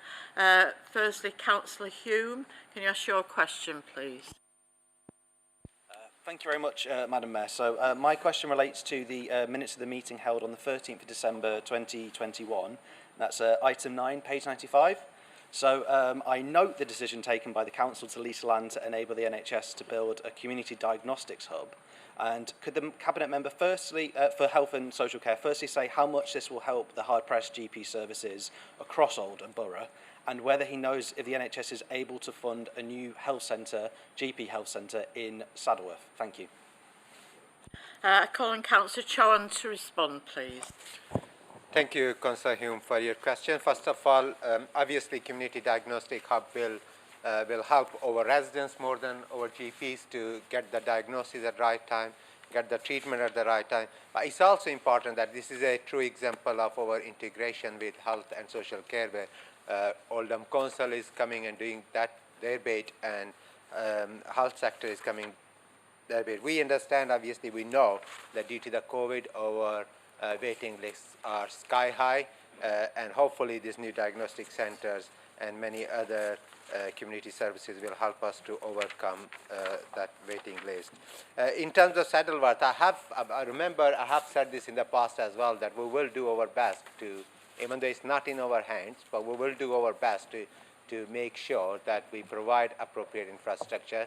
We want to bring the investment in Oldham, whether it's a health sector or any other sector, and I know that Chief Executive and Chief Operating Officer of CCG met recently, last week. We are already looking at feasibility studies, so we will do whatever is possible within our gift, and also we'll carry on lobbying, which we always said in the past that we will do it. So. I call on Councillor Islam to ask a question. Thank you, Madam Mayor. Minutes of the meeting held on 24th January 2022, item 9, page 106. Recent press reports have highlighted issues with the recruitment and retention of children's social workers in Oldham. Could the Cabinet member please tell me if this is an issue, and if it's so, to what extent this contract provides agency social workers to the council, and what other steps are being put in place to rectify the situation? Thank you. Councillor Moores to respond, please. Thank you, Madam Mayor, and thank you, Councillor Islam, for the question. I'll just start by saying, I could first assure you that children and young people are at the forefront of all we do, and we want the very best life chances for them. And in order to achieve this, we need a stable and talented workforce. Could I also mention that this week is Social Work Week, a week when we have the opportunity to thank our social workers for the difficult job they do. And I've been with them today, celebrating that and speaking to some of them. Now to the question. The turnover rates for qualified children's social workers in Oldham is 17%, compared with the overall council turnover rate of 11.4%. This is above the England regional and GM rate, which stands at 15%, but is below our statistical neighbours' rate of 18%. Currently, 25% of permanent social work posts are covered by agency social workers sourced through the Reed network. But this isn't just an Oldham problem. There is a national shortage of experienced social workers, and Oldham Council is competing with Greater Manchester local authorities and those further afield to recruit to these roles. Now, what are we doing about it? Whenever a social worker leaves, exit interviews are conducted in order to capture the reasons and to see whether or not there are actions that can be taken to support them to remain in Oldham. The reason that social workers leave the authority are varied. Many leave because they are moving away from the area, or seeking promotion, or a change to a career path. It is also evident that a number of our frontline and newly qualified social workers leave Oldham upon completion of courses in order to return to their home area. We have learned from this, and we are keen to encourage applicants who wish to make a commitment to develop their careers in Oldham. We are working hard to ensure that our recruitment campaign promotes Oldham as an employer of choice, and we emphasise the benefits of joining our authority. This includes our competitive pay and rewards and a bespoke workplace designed for social workers, and the support and development opportunities that we provide. We are simplifying our recruitment processes and supporting staff and managers to tell our story through the use of social media and our recruitment website. We are also considering other ways of bringing social workers into Oldham via our links with universities and expansion of our apprentice scheme, led by our principal social worker. And can I also encourage members to play an active role in promoting Oldham Council as a social care employer of... Thank you. I call on Councillor Al Hamdani to ask a question, please. Thank you, Madam Mayor. This is with regards to page 101, the review of Unity on the Cabinet meeting on the 24th of January. Following the decision of the Council to revert Unity Partnership back to the Council, rather than remain a wholly owned separate entity, I'd like to ask the following questions that the Oldham residents would be hopefully grateful to hear answers to. When will we know how much this reorganisation will cost? What are the consequences to continuation of services for residents? How many projects will be delayed? And when will we see service improvements? And if it's going to happen, any savings for Oldham? Thank you, Madam Mayor. Thank you. Councillor Shaw to respond, please. Thank you, Madam Mayor, and thank you for the question. As advised in the report to Cabinet on the 24th of January 2022, the costs were initially estimated at £1.3 million, and that was to support the additional identified costs, including any request to the Greater Manchester Pension Fund. This £1.3 million was to be included in the Council's 22 to 23 revenue budget on a one-off basis funded from the Council reserves in the first instance, with the expectation that the efficiencies and opportunities to redesign service delivery would fund this investment over a 2-year period. This £1.3 million investment in organisational redesign funded by reserves was included in the Council's revenue budget report, which was approved then on the 2nd of March. However, as that £1.3 million was based on the best estimates, it won't be until the transfer is complete and revised, working arrangements have settled, that the financial position will be known. So the Council's mid-term financial strategy, also approved on the 2nd of March, identified expected cost reductions of £650 million in both 23-24 and 24-25, thus funding the cost of the initial investment. Any additional savings will be identified in preparing the budgets for years 23 to 24 and future years. The transition of services and staff from Unity Partnership into the Council will have no material impact on the various projects that are already underway. I personally committed to strengthening and implementing the relationship between residents and the Council, and I believe that bringing back these services back into direct Council management is vital in making sure that that happens. Bringing Unity staff with their skills and knowledge into the Council to work side by side with their Council counterparts will make us more efficient and more focused on residents, as well as driving greater value for money for the local taxpayer. And this transfer will take place on the 1st of April 2022. Thank you, Madam Mayor. Thank you.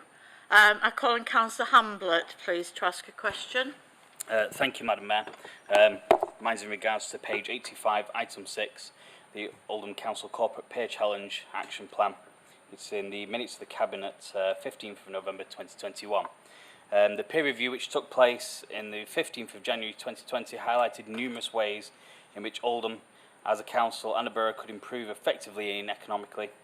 Although COVID might have been a stumbling block to the developing outcomes of the review, which was very warmly accepted at the time, there are now 2 years later and the findings of the review are still to be actioned. Although we apparently have an action plan, why is it the action plan from that review and its key recommendations have taken until November 2021 to be presented to Cabinet, and those Cabinet minutes are before us tonight in March 2022? The review process has several stages with the LGA, the Local Government Association, for those who don't know. I'm willing to return to see how we're responding. Thank you to the relevant Cabinet member. Thank you. I call on Councillor Shah to respond, please. Thank you, Councillor Hamlett, for your question. The Council's Corporate Pay Challenge was held in January 2020, and that was 2 months before the pandemic. And as part of the review, a commitment was made for a follow-up to the visit. The follow-up was agreed to take place within the 2 years. However, I'm sure we all appreciate the impact of the pandemic and what that meant. And it meant that we had to focus our efforts in supporting and delivering services for our residents in the most extraordinary circumstances. We are in contact with the LGA to determine the timetable for this, and members will be made aware once the date is confirmed. That said, I am really surprised at Councillor Hamlett's comments, which say we have not implemented the findings of the review. The action plan presented to Cabinet in November confirmed actions that have already taken place, as well as setting out how we will continue to respond to the findings as business as usual. I would ask members to read the action plan, but also be alive to the fact that our ongoing approach to delivery, for example, the regeneration of the town centre, and our strengthened accountability put in place since May 21, which was the review of overview and scrutiny, regular engagement with residents, and our approach to strong financial management. So for the minutes of the Cabinet, these are presented to full Council today, as it is the next possible date, given the meeting held early in the month was Budget Council. I would like to remind Councillor Hamlett that the minutes of the Cabinet are published on the Council's website after the meeting. Thank you, Madam Mayor.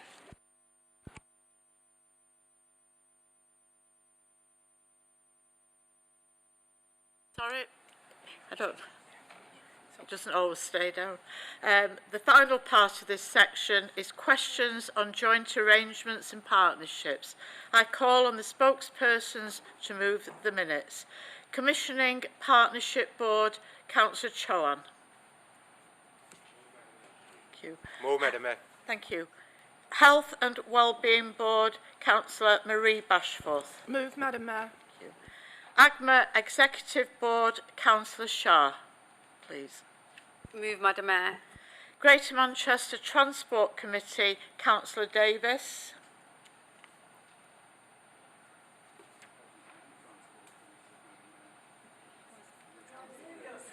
Councillor Briggs.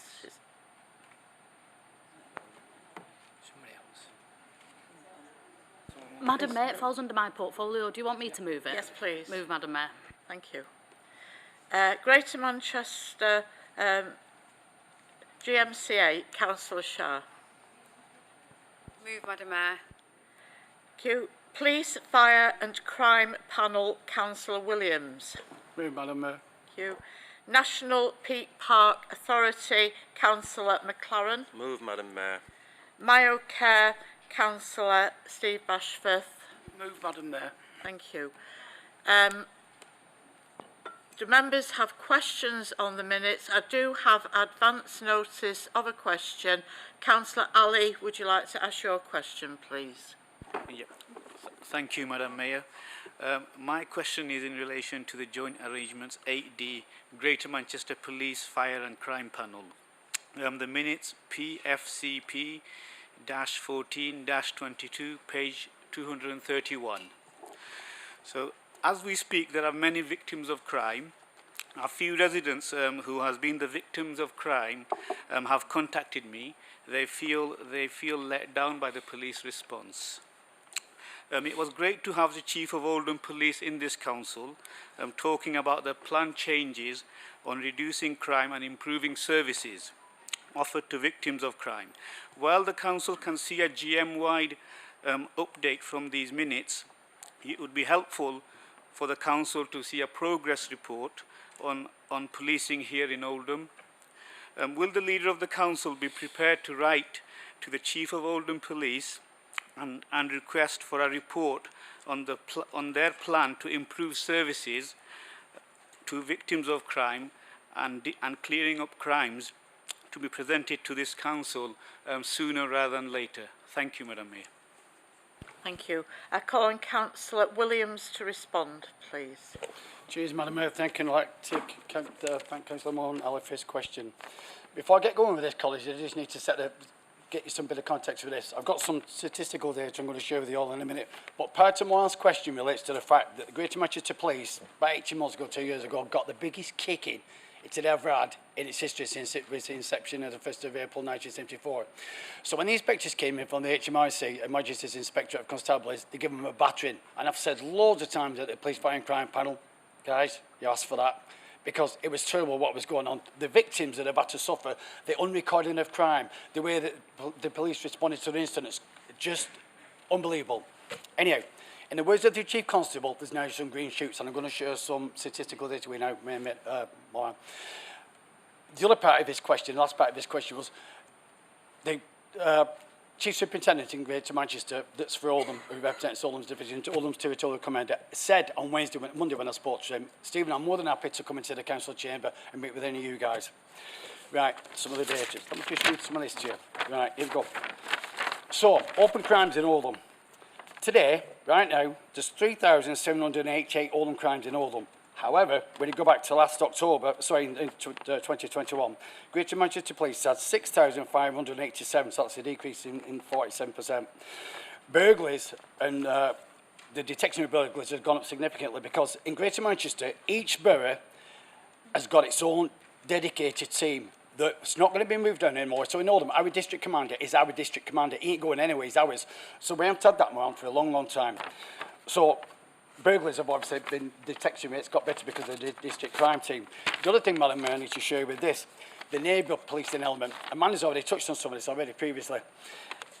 Since 2007-ish, I think it's about that time, the neighbour policing element started to degrade. And the Chief Constable in Greater Manchester, when I interviewed him in the interview panel, is gave a clear commitment to neighbour policing. Nothing else has got to happen if that alone has got to happen is that neighbour policing. And he's dedicated different areas within the boroughs where we're going to be doing that. Anyway, last night and the night before, a consultation exercise took place regarding neighbour policing, which is good. And I thought that's brilliant. But I've said at the Police Fire and Crime Panel, and I've got my request answered, and they're going to do it. they're going to come here, some of the bobbies, and meet all of us in this council chamber. So, colleagues, I don't care what party you're from, don't care who you represent, next time that meeting is taking place, I want you in here, because that's about your boroughs. And we have to have that sort of consultation, Madam Mayor, about neighbourhood policing for ages. The responses, oh God, correct, let me just find this one here. The normal target time response, Madam Mayor, to go to an administrative job on blue lights, you're going now, guys, on blue lights, is 15 minutes. Last October, it was 22. The other one, the second priority call, the second priority, where you go to response, where you have to be to an incident within 60 minutes. Because of the cuts and austerity and how the police was being run, it was taking, oh my God, sometimes 18 hours. Last October, it was 18 hours. As of this week, it's down to 2.5 hours, which is pretty good. One of the other things, one of the key things, one is this. When people complain to the police just recently, certainly up until January, that's the first time I've ever had an extension since I've been here, frankly. Anyway. Let me just see how much time do you get with this, by the way? Is it a minute? Anyway, the standard assessment process. So when someone wants to speak to Greater Manchester Police and they make an appointment, there's been loads of times, Madam Mayor, where that appointment's been missed or delayed. Now, here in Oldham, Greater Manchester Police, last Friday, can hold its out of pint and they say every single person that they have to go and want to meet and have a discussion with, they've had. And I think, Madam Mayor, if I can just say this before that red light comes on. When I interviewed the Chief Constable, it's his confirmation hearing, he said this, and there's loads of work for the police to do. I'm probably made a pig's ear with that story that I've just told because there's so much to tell. But please don't stop me, Madam Mayor, let me just say this. I asked him what his ambitions are for Greater Manchester Police, what's his hopes, what's his aspirations. This is what he said. Councillor Williams, he said in Greater Manchester, he said, it's ready to take off. There's enough talent within Greater Manchester for it to take off right now. There's momentum to be challenged, there's enthusiasm to be tamed. And in 2 years' time, maybe 3, he said when I can apply little adjustments to the tiller of the ship and steer the ship, I'll be able to watch brilliant people do brilliant things. Everybody, won't that be good? But Madam Mayor, they're still a million miles from that, but some of the green shoots that are taking place now. Thank you. And I could have answered that for another half hour longer easier. I can move another extension, please. Thank you, Councillor Williams. Okay. Councillor Al-Hamdani. Thank you, Madam Mayor. And I'm going to give you an opportunity to go again. Hopefully don't go past the red light. PFCP 0422, page 214 on the police and crime plan, and referring to delivering with victims. And anyone who heard me speak at the budget will probably know that I mentioned then, and 2 weeks later, again, still nothing. IOPS, police work, £30 million-ish, that we still don't know whether it works. We got promised a decision would get made in December by the Chief Constable. He then said it would happen in January. In January, he said, I've got all the information I need for a decision. No decision has yet been taken. So my question is, why has no decision been taken? Why are the police and victims of crime being failed by the failure to take a decision? Why is Mayor Burnham and Bev Hughes failing to take action because it is their responsibility? And why is there no scrutiny of this and people demanding that something happens? Councillor Williams. Someone expected that question, so it's just off my head, this man. Right, here goes. First of all, Sam, you bang out of order there, mate, for one thing. Scrutiny. Who do you think scrutinises that? Me? Little old me represents all of you guys in Oldham in its entirety. Little old Steve Williams goes to that police fire and crime panel. And when he said there's no scrutiny, Sam, there's loads. Because, I'm going to send it to everybody this, we've met, I can't remember how many times we've met in this last year, and every single meeting we have, IOPS is on it. Every single meeting, victim assessment's on it. And there's a document that I've got at home, and I didn't want to go and send it because I thought you might not be all that interested in it, but you're having it now. Because it talks about what they're going to do regarding victim assessment. And they've done loads and loads and loads, Sam. They've commissioned loads of stuff, they've contacted dozens and dozens of people, and they've realised the bobbies, yeah, they've got it wrong. And when you have a pop at Andy Burnham and Bev Hughes, yeah, I've done it. I've told them, guys, you need to get that in order. That's the reason why we've got a new Chief Constable. That's the reason why we've got district commanders here in Oldham, because they took the action and thought, sorry, no, we're not having it. No, that needs sorting at police level. Can I come up with how much time have I got, man? I'm green lights to learn it back. So, Sam, the other thing is this. The reason why all the difficulties that the police have had is because at that top level, me representing you guys, weren't told anything. Neither was a murder deputy mayor. We didn't get told anything. What's that mean now with the police fire and crime panel? Yesterday, when we met, the deputy chief constable came up to me and goes, Stephen, I'm going to come to every one of these meetings. Sam, Sorry, Chris. Okay. So we never had that before. We've got something that's taking place now, and the Police Fire and Crime Panel is still evolving. I might be the vice chair of it, but there's still loads and loads to do. And about IOPS, are you right? Yeah, dead right. It hasn't been made that decision yet, Sam, because they're still thinking about it. You just can't make, Sam, that sort of a decision and have that sort of an impact that could be absolutely devastating for Greater Manchester Police. If they caught that up, you lot and me are going to mourn big time, because that's so much money's been spent on it, and you're saying, what are you going to do? Just go and boot it out. You have to really make that decision very carefully, and you're right for the time. And I'll just go through the papers when I get home and through the documentation they'll have seen what the Chief Constable said. And I wish you knew he was going to answer that question, because I could have answered it better than that. Madam Mayor, again, I could carry on for half an hour with this. There's loads. Thank you, Madam Mayor. Thank you, Councillor Williams. Councillor Al-Hamdani, do you want to ask your second question? Certainly, Madam Mayor. This is page 169 on delivering net zero carbon social rented homes challenge for Greater Manchester. The challenge for Oldham is that, according to the report that this is based on, Oldham has not built a social rented home since 2015. Not one. Never mind the net zero, none. In 2015, we built one. So when it comes to truly affordable homes, we've not built any. And we don't have any option to do so, because we're not even allowed to bid in for the funding to start building them, which is a disgrace in itself. So this lays out how we get to, several thousand a year, 30,000 by 2038. If we can't build one social rented home, how are we going to build net zero social rented homes?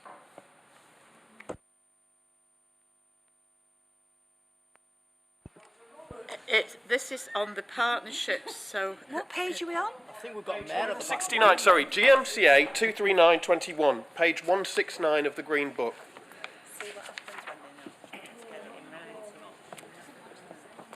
It doesn't say any of that. The report that it's based upon does. Oh, right, okay. Well, then the report that it's based upon is wrong. As I think I said earlier on, we have just recently provided 19 new low-carbon homes on Primrose Bank, 5-bedroom homes. We have also just completed the new development at Holly Bank. You're absolutely right that it's a complete disgrace that the way that the Treasury assesses housing need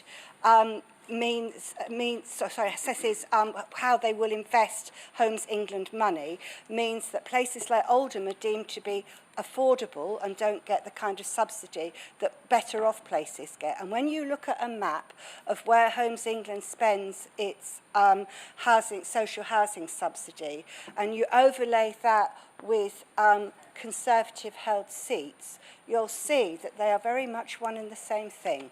I wonder why that is the case. So I'm afraid that whatever it said in that report just isn't correct. And as I laid out earlier on, I think, when I answered the question in public question times about updating our housing strategy, you will see that we've got concrete plans for delivering new homes at affordable rents, and the ones on Durka will be at local housing allowance level of rent, which means that they will be affordable by people on benefits.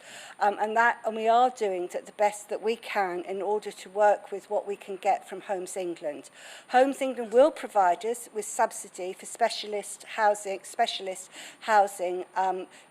wheelchair, so the wheelchair accessible homes that I outlined earlier on as well. We do get some subsidy from Homes England for those, but we don't get subsidy for general needs. And it's also the case that some of our registered provider partners are in receipt of subsidy, as they are strategic partners with Homes England and are building developments in Freehold and in Chadderton. So I think that you need to look at the overall picture. You need to recognise that the council has provided new homes at a social rent. You need to recognise, as you said, the restrictions that there are on the funding from Homes England. Myself, I think it's infinitely preferable for Homes England to provide people on the housing register with identifiable housing need, of whom we have 5,000, over 5,000 in Oldham, with a decent, warm, affordable home. However, unfortunately, it's Tory government policy to divert most of the many billions that they have put into Homes England to subsidising getting people, subsidising homes for sale. I'm nearly finished. Homes for sale, which all it does is inflate house prices and make it more difficult for everybody else to be able to afford to buy a home. So in summary, I'm sorry, but whoever wrote that report has made a mistake. And as you can see, and if you read the Cabinet papers for next week, you'll see in detail what we're planning to do. Point of order, Madam Mayor. Thank you. Point of order, Madam Mayor. Apologies to Point of order, Madam Mayor. What is the point of order? The minutes which this says, and therefore of the meeting that took place, have been proposed. And if that report is correct, I suggest that we go back to the GMCA and have them corrected, if you are so confident that they are wrong. Yeah, we have actually run out of time on this section of the agenda. So, I mean, that does need taking up. So, whether we need to go through each of the minutes individually. No, move them on block. Yeah, And, then the issues were referred to in the report. It wasn't in the minutes. We'll check the other report, but not the minutes. Okay. Madam Mayor, Councillor Samuel Hamdani is talking about a report that's not actually in the minutes. It doesn't actually say in the minutes.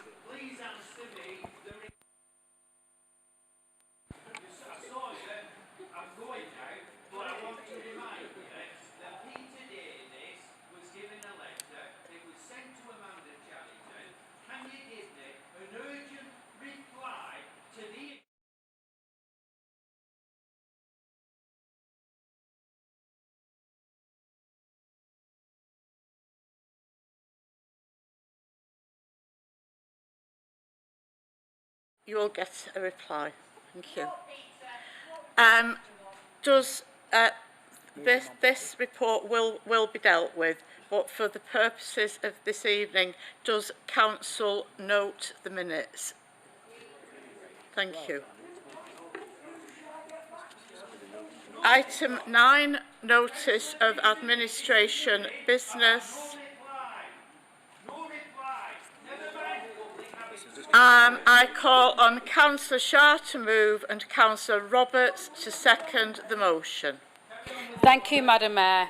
Crisis is a word we are using all too often in this moment in reference to our national government. A crisis in public health, a crisis in the NHS, a crisis in housing, and a crisis of confidence in the Prime Minister. Meanwhile, a very real crisis is unfolding on our doorsteps, in our homes, as our residents can't afford the very basic cost of living. Oldhamers can't make the pounds in their pocket go any further, not because they're not working hard enough, not because they're not sensible enough with money.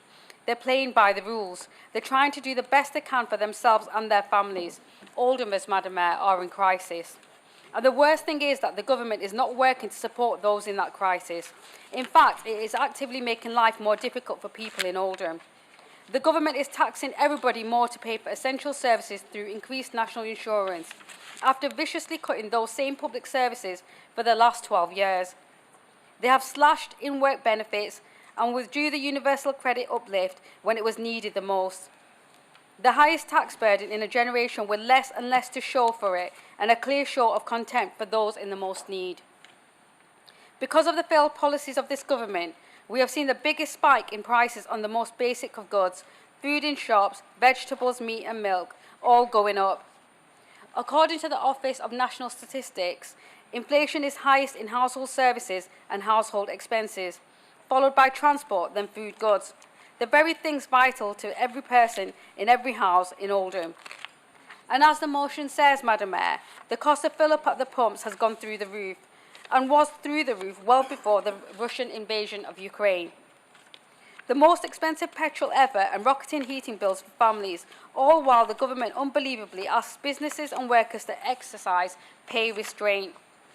At the time of writing the motion, diesel had reached £1.55, but is now frequently seen upwards of £2 a litre.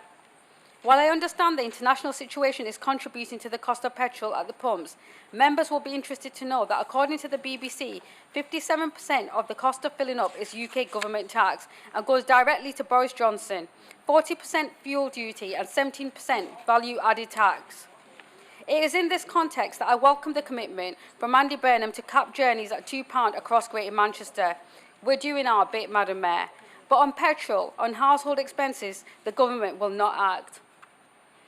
If the government wanted to do something now to ease the cost of living on families, it could start by reducing tax on fuel and the price of heating your home, or as the German and French governments have done by capping energy price increases. But they won't, Madam Mayor, because the reality is that one of the key organisations doing well out of the Ukrainian invasion is the Treasury. And that cannot be right while families are facing such a crisis of finances. Madam Mayor, I want to quote Martin Lewis, the TV's money-saving expert, who told the Today programme last week. He said, "I am worried we are seeing a potentially deliberate narrative shift that effectively says that the entire cost of living crisis is due to Ukraine and therefore we all need to make sacrifices." He said that this is not correct, that the rises in energy, heating, water, broadband, mobiles, food and national insurance and taxes were all well placed in before Ukraine. We must accept that the squeeze Oldhamers are facing is because of 12 years of Conservative government decisions and its culmination of political choices. On energy particularly, for example, by lifting the price gap, the government has approved a rise in prices for Oldhamers for at least 54%, with some people receiving letters with an even bigger increase from their suppliers. On April the 1st, Madam Mayor, family bills for energy will be an average of £2,000 a year, with another increase expected later on in the year. Perhaps if the Conservatives hadn't spent so long cutting and devaluing renewable energy, we would have had a more sustainable, efficient and self-sufficient national energy system. On wages, we already know from debates in here before the government won't act on wages and employment and haven't made changes to make life easier for working people. They haven't increased the minimum wage for younger people to the standards rate. They haven't raised the national minimum wage enough to keep pace with prices, and they haven't banned fire and rehire work practices or indeed zero-hour contracts. But worse still, we know that last year workers had their steepest fall in living standards and real-term wages since 2014. Wages actually fell last year in real terms, and this year is set to be catastrophically worse for those only just keeping their heads above water. People are working more now, but being able to afford less. By the end of 2022, Oldhamers will have been through several years of pay decreases against prices. The government must act.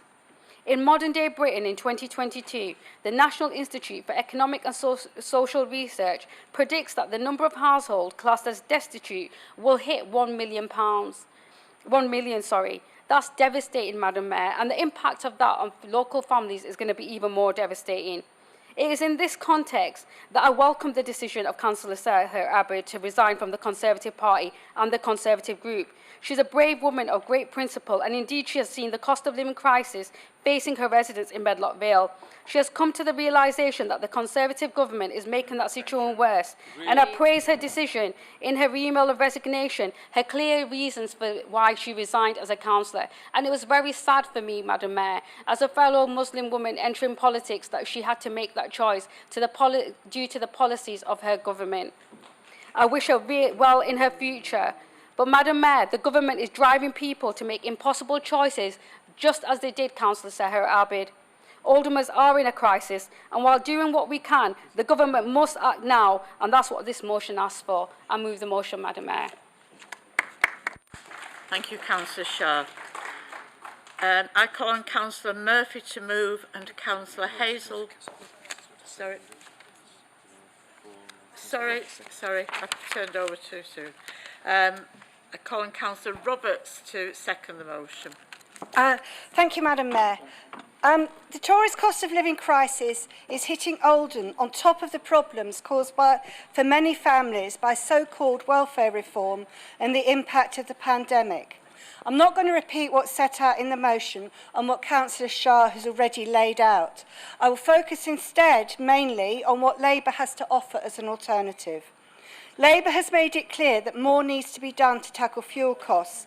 Our national offer is a minimum saving of about £200 over the next year for everyone, plus for more than 9 million of the hardest hit households, including pensioners, families with kids and the squeezed middle, an extra £400 off fuel bills through an extended warm homes discount, all fully funded by a windfall tax on North Sea oil and gas and axing VAT on domestic power bills. Labour would also take long-term action to end reliance on imported gas by speeding up delivery of renewables and nuclear generators. The appalling unprovoked aggression by Russia against Ukraine shows just how poor Tory planning has been to secure our fuel supply. Our gas reserves are 2% of annual use, compared with 25% held by European competitors, making us more vulnerable as a nation. Here in Oldham, our award-winning Warm Homes scheme has delivered help to over 15,000 households in the past 9 years. In the year to February 2022, a total of 1,603 fuel vouchers to a value of over £70,000 and 71 new boilers to a value of over £60,000. Oldham leads the delivery of the Green Homes scheme in GM, which in stark contrast to the central government scheme, which had to be terminated, has actually delivered insulation and solar panels to local homes. This Labour Council agreed to only raise council rents by 2.1% instead of the 4.1% recommended by the Tory government. And the Council's Welfare Rights Service and funding to the CAB service helps residents to get the benefit support they are entitled to. This is all part of our We Can Help campaign. Everything's on the council website or ring the helpline on 0161 770 7007. In April, benefits will rise by 3.1%. 9 million families on benefits due to low income will be £500 worse off from April, and approximately 400,000 people pulled into poverty. Living in poverty is draining and hard work. The slightest problem can tip even the best planner and budget manager into crisis. And inflation at over 7%, an effective cut in wages of 1%, electricity, gas and petrol price rises out of control are all entirely foreseeable problems about to hit Oldham. And the most effective answer would be a significant increase in benefits. Labour has pressed for cancellation of the national insurance rise, and a recent report from ONS confirmed that inflation is likely to rise further, while public sector pay lags even further behind than private sector pay. While this motion asks the Council to lobby the Tory government to do more, and I have no doubt something will be pulled out of the hat on the 23rd of March to be overhyped in the same way tweaking the universal credit taper was misrepresented as a tax cut, what Oldham needs is a strong Labour Council working together with the Labour government to build a fairer, greener and more secure future, the best place in the world to grow up in and to grow old in. Thank you. Thank you, Councillor Roberts. And now I call on Councillor Murphy to move and Councillor Hazel Gloucester to second an amendment. Councillor Murphy, please. Thank you, Madam Mayor. Speaking on the amendment only, there's not much to add on it. It's just a little bit extra. So, as always with our Liberal Democrat amendments, it's designed to strengthen the motion. So I formally move. Thank you. Thank you.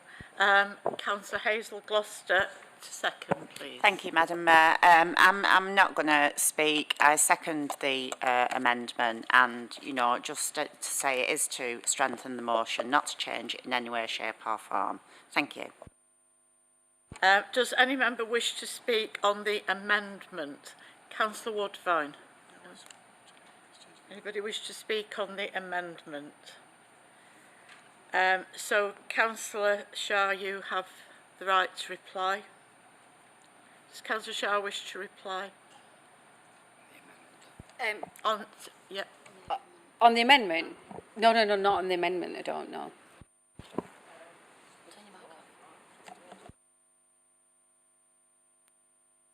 Nothing to reply to, Madam Mayor.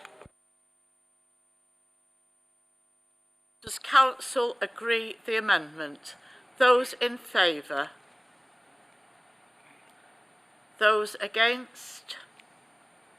Any abstentions? So the amendment is carried. Thank you.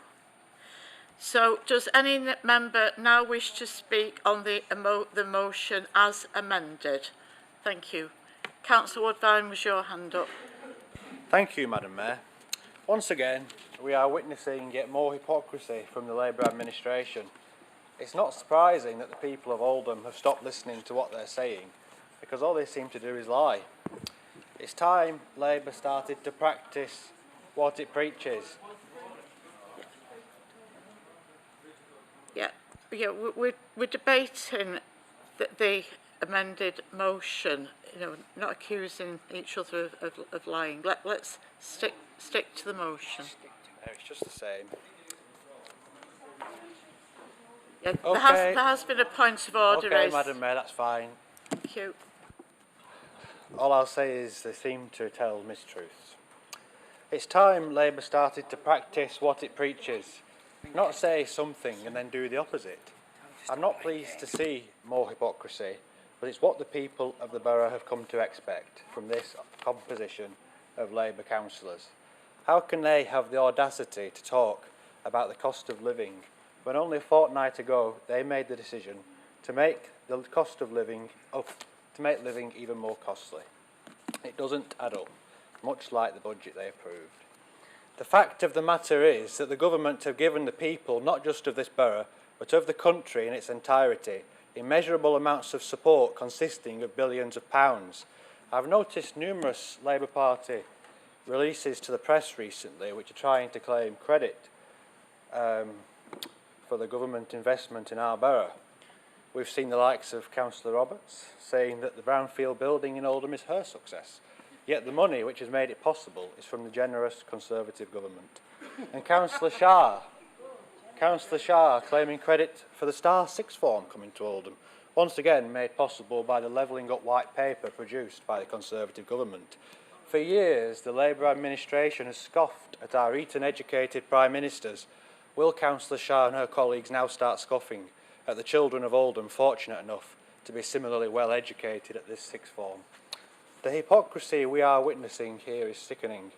Just a fortnight ago, when the Labour administration increased council tax, they increased the cost of living even further too. It's that simple. It seems that they aren't listening to the wise words of a former Oldham MP and are indeed intending to stand the borough in a bucket and lift it by the handles. As Sir Winston said, that is the same as trying to tax itself into prosperity. It's impossible.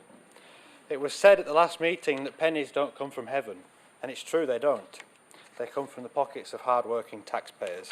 But even if they did come from heaven, I wouldn't give this council a single pence. Thank you. Thank you. Councillor Mushtaq, please. Thank you, Madam Mayor. Madam Mayor, 2 weeks ago, I stood up in this chamber and spoke about the impact of austerity and how the local Conservative councillors, reinforced by Councillor Woodvine just now, had put the current state of the country down to global issues alone with absolutely no link to their own government's policies over the past 12 years.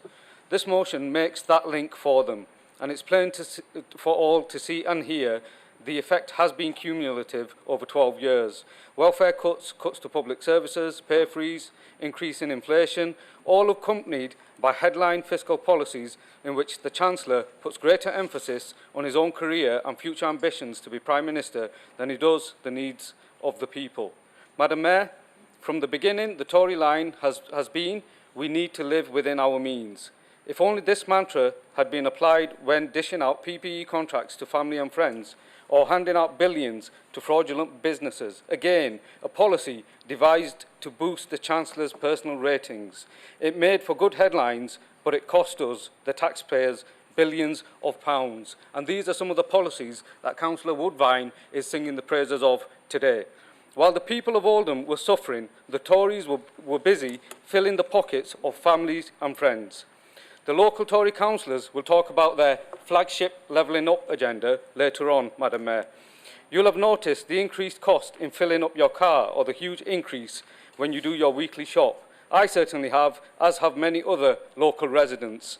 So this generosity that Councillor Woodvine keeps talking about is lost on me and hundreds and thousands in Oldham.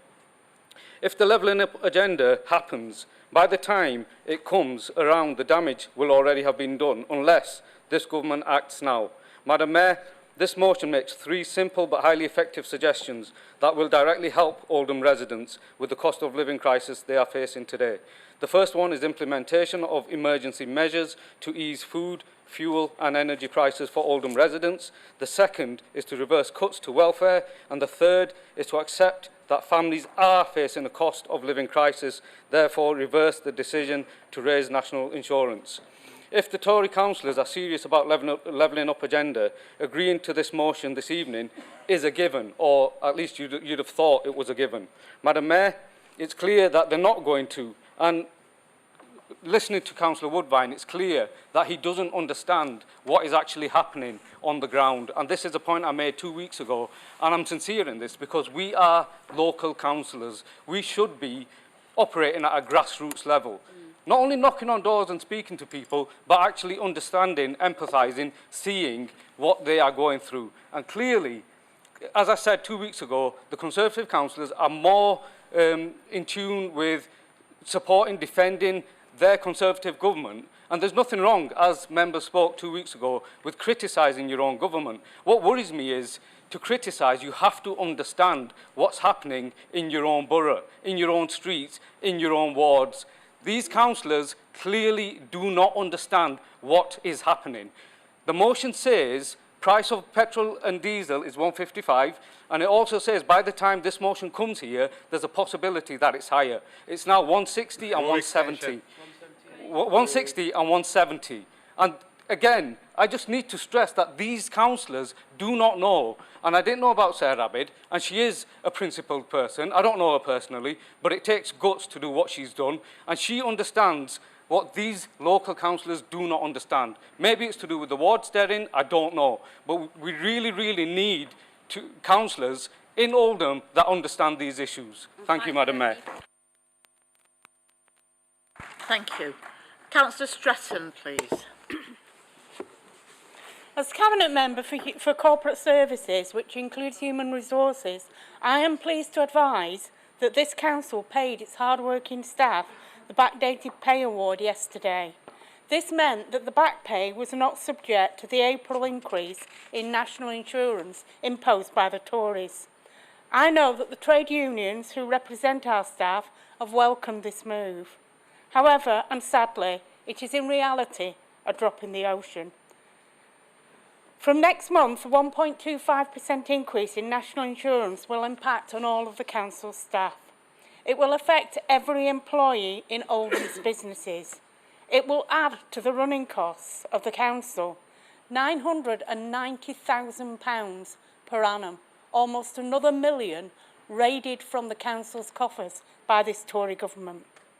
It will add to the running costs of every business, large and small, in this borough, at a time when many of them are still struggling to recover from the impact of the pandemic.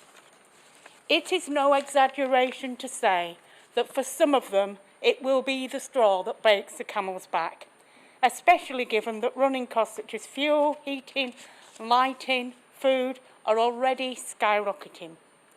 And the upshot of failed businesses is that more and more Oldham residents will be forced to rely on a benefit system that has already been cut to the bone, or join the many Oldhamers who barely scrape a living in the gig economy. Many members of this chamber will have examples of residents who have struggled to get their benefits into payment and have been forced to rely on the food bank.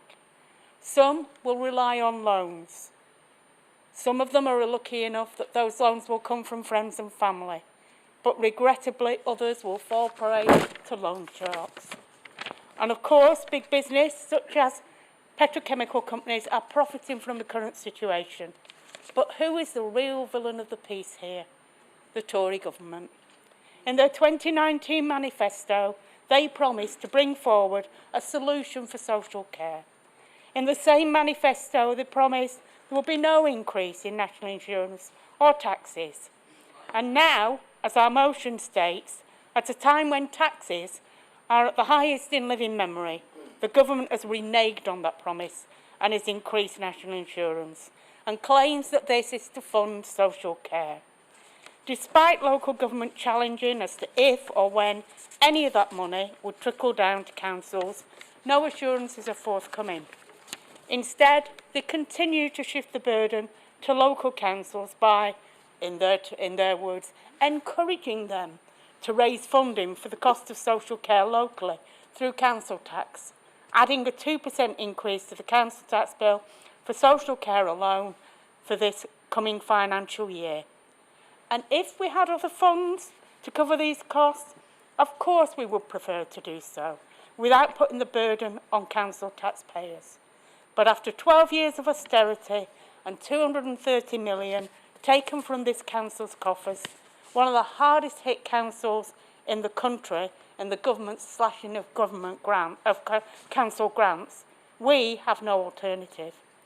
And the Tory government knows that, and the Tory government doesn't care. It's time for this Tory government to acknowledge that the responsibility for social care is a national government responsibility. It's time to adequately fund local councils to deliver quality social care to their residents. It's time to recognise that this 1.25% increase in national insurance could not come at a worse time, and to immediately reverse the decision to place this additional burden on hard-working residents and struggling local businesses. Thank you.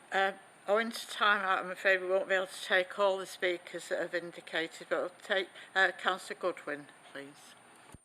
Thank you, Madam Mayor.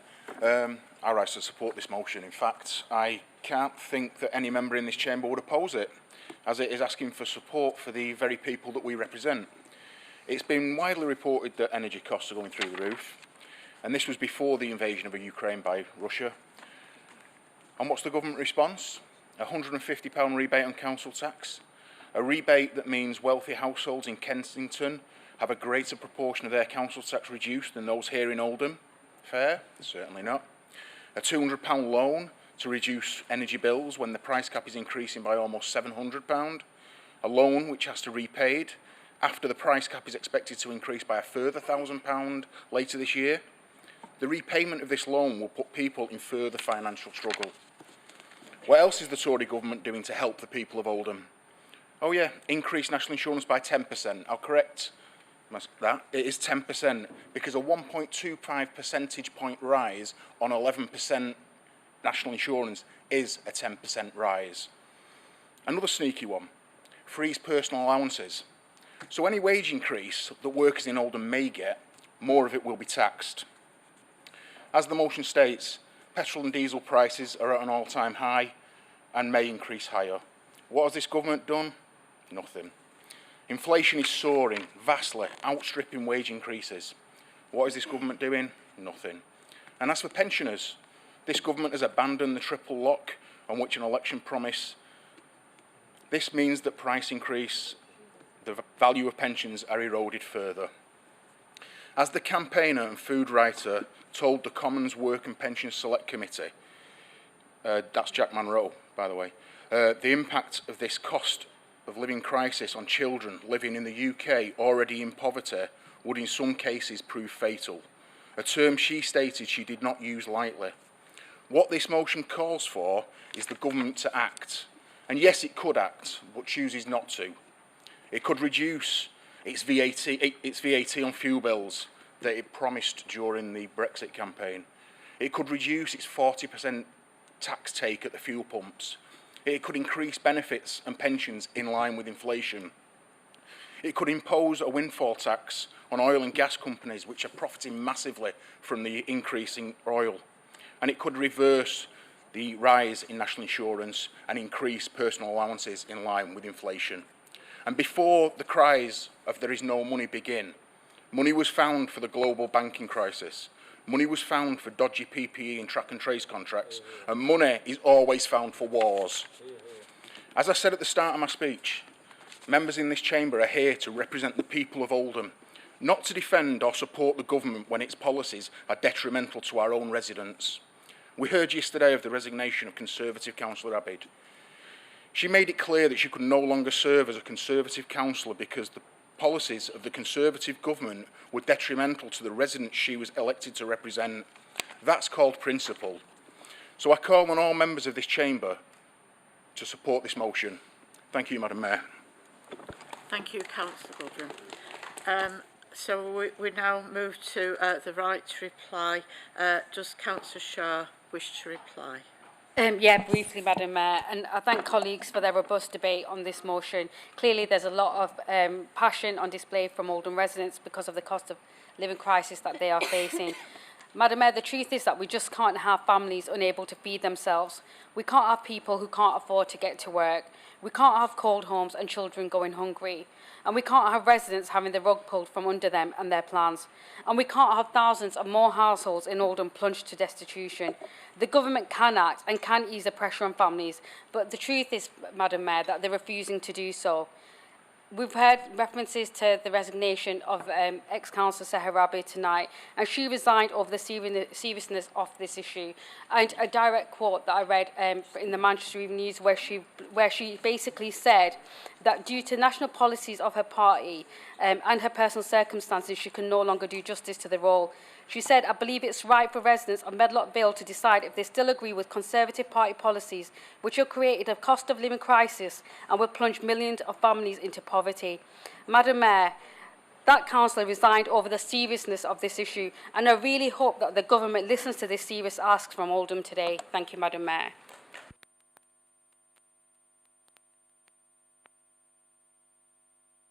Madam Mayor, can I propose a recorded vote? Seconded, Madam Mayor. A recorded vote. Thank you. Is that agreed? Sorry. That has to be agreed by 5 members. Okay, Madam Mayor, then, if councillors can indicate for, against or no vote. I'll begin with Councillors Ahmed, Akhtar, Councillor Alexander, Alamdani, Ali, Alias, Arnott, Bashforth Marie, Bashforth Stephen, Birch, Briggs, Brownridge, Byrne, Chatterton, Shawhan, Curley, Davis, Dean, Peter Dean, absent. Apologies. Councillors Gary, Gloucester Chris, Gloucester Hazel, Goodwin, Hamlet, Hindle, Holbin, Hume, Hussain Aftab, Iqbal, Islam, Jabbar, Lancaster, Against. Malik, McLaren, Moores, Murphy, Mushtaq, Fithian, Clint, Fithian, Kyle, oh, apologies, sorry, Roberts, Shah, Sharp, Against. Sheldon, Shuttleworth, Stretton, Surgeon, Sykes, Taylor, Tour, Wilkinson, Williamson, Williams, Woodvine, Against. Harrison. 4.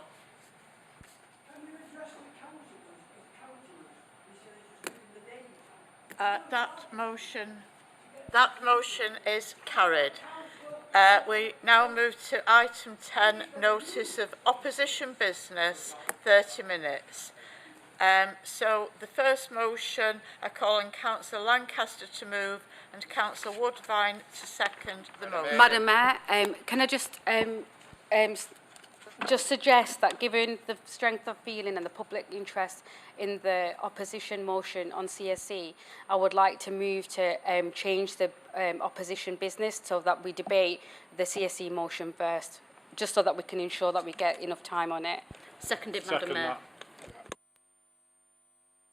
Can we also agree to a 10-minute extension as well, Madam Mayor, that we did also discuss? Just making sure you don't forget, Madam Mayor.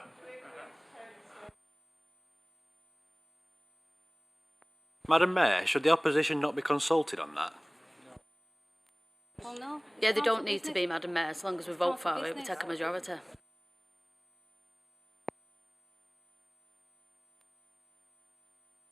Yeah, my suggestion, Madam Mayor, that we did discuss at your briefing was that we extend this session by 10 minutes, so at least we get at least a vote on whatever on the 4 very important items before us tonight. Yeah, I think it was agreed 10 minutes, 10 minutes per motion.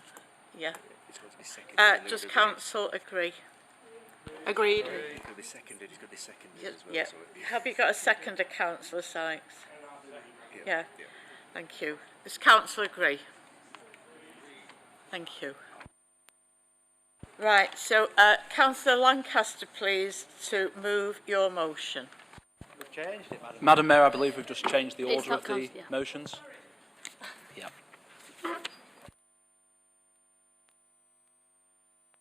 I knew it was going through one of those nights. Which page? 33. Yeah. Yep. Arnott, Councillor Arnott. Yeah, Councillor Arnott to move and Councillor Sharp to second. Councillor Arnott, please. Thank you, Madam Mayor. So you caught me on the hop slightly. Appears that everybody in here knew about this one, apart from probably me. Okay, it's not a problem. Thank you. Okay, Madam Mayor, I don't think that members should be too surprised that we've brought this motion. Sooner or later, it was obvious that we would do so. I have a limited amount of time to speak this evening, so I'm going to try and cut through some of the noise, especially on social media, that surrounds this contentious issue that's hung over Oldham and its residents like a dark cloud for years. It's not my intention to promote conspiracy theories, make unfounded accusations, or enter the wider debate that takes place outside of this chamber. It is my intention to present our concerns over the review into safeguarding practice in Oldham and what we propose to address those concerns. In November 2019, the Council commissioned a review into historic safeguarding practice in Oldham, specifically to address concerns raised by many members of the public relating to allegations of child sexual exploitation. This report has come to be commonly referred to as the CSE report. In September 2020, the Oldham Conservatives, only 4 of them at that time, wrote to the leader of the council, then Sean Fielding, expressing their concern that the scope of the review was too narrow and that given a growing number of new allegations, the council should open itself up to the full scrutiny of an independent investigation led by the Home Office. Our motion today is not new. We've been here before. Everything that I have seen since convinces me that they were right then and that we are right now. It should be remembered that this is primarily an assurance review. In very basic terms, this review has been commissioned to assure the public there has not been a cover-up by this council, GMP or other agencies. That alone, that very damning point, would surely be sufficient to ensure that the management of this investigation has been exemplary and beyond reproach in every way. Would anybody really say that after nearly 2.5 years, the residents of Oldham feel in any way assured or reassured? The publication of this report has been delayed over and over again with various reasons cited, most recently when Andy Burnham failed to deliver on a firm commitment to publish the report in week ending the 28th of January this year, then only a couple of weeks ago announced that the investigation is now looking at new evidence and there is no new date suggested for its publication. In all that time, has there been an interim report published? Has there been an official update released to detail the process of the investigation? Has anything been done to assure and reassure the public? And make no mistake, The people of Oldham deserve reassurance. The allegations that they've been made and to which this review should seek to address are not minor. They are not related to procedural errors, budget overspends, or somebody getting caught with their hands in the till or their trousers down. These allegations relate to horrible, disgusting and unbelievably cruel crimes involving the grooming and rape of children in this borough, and to whether those agencies, officers, politicians and police officers did enough to protect the most vulnerable in our society. The latest delay now looks almost certain to mean that the report will not be published before the local elections in May. This may come as no surprise to many and a disappointment to others. The Conservatives have always been pragmatic in their approach to this report and have consistently been understanding.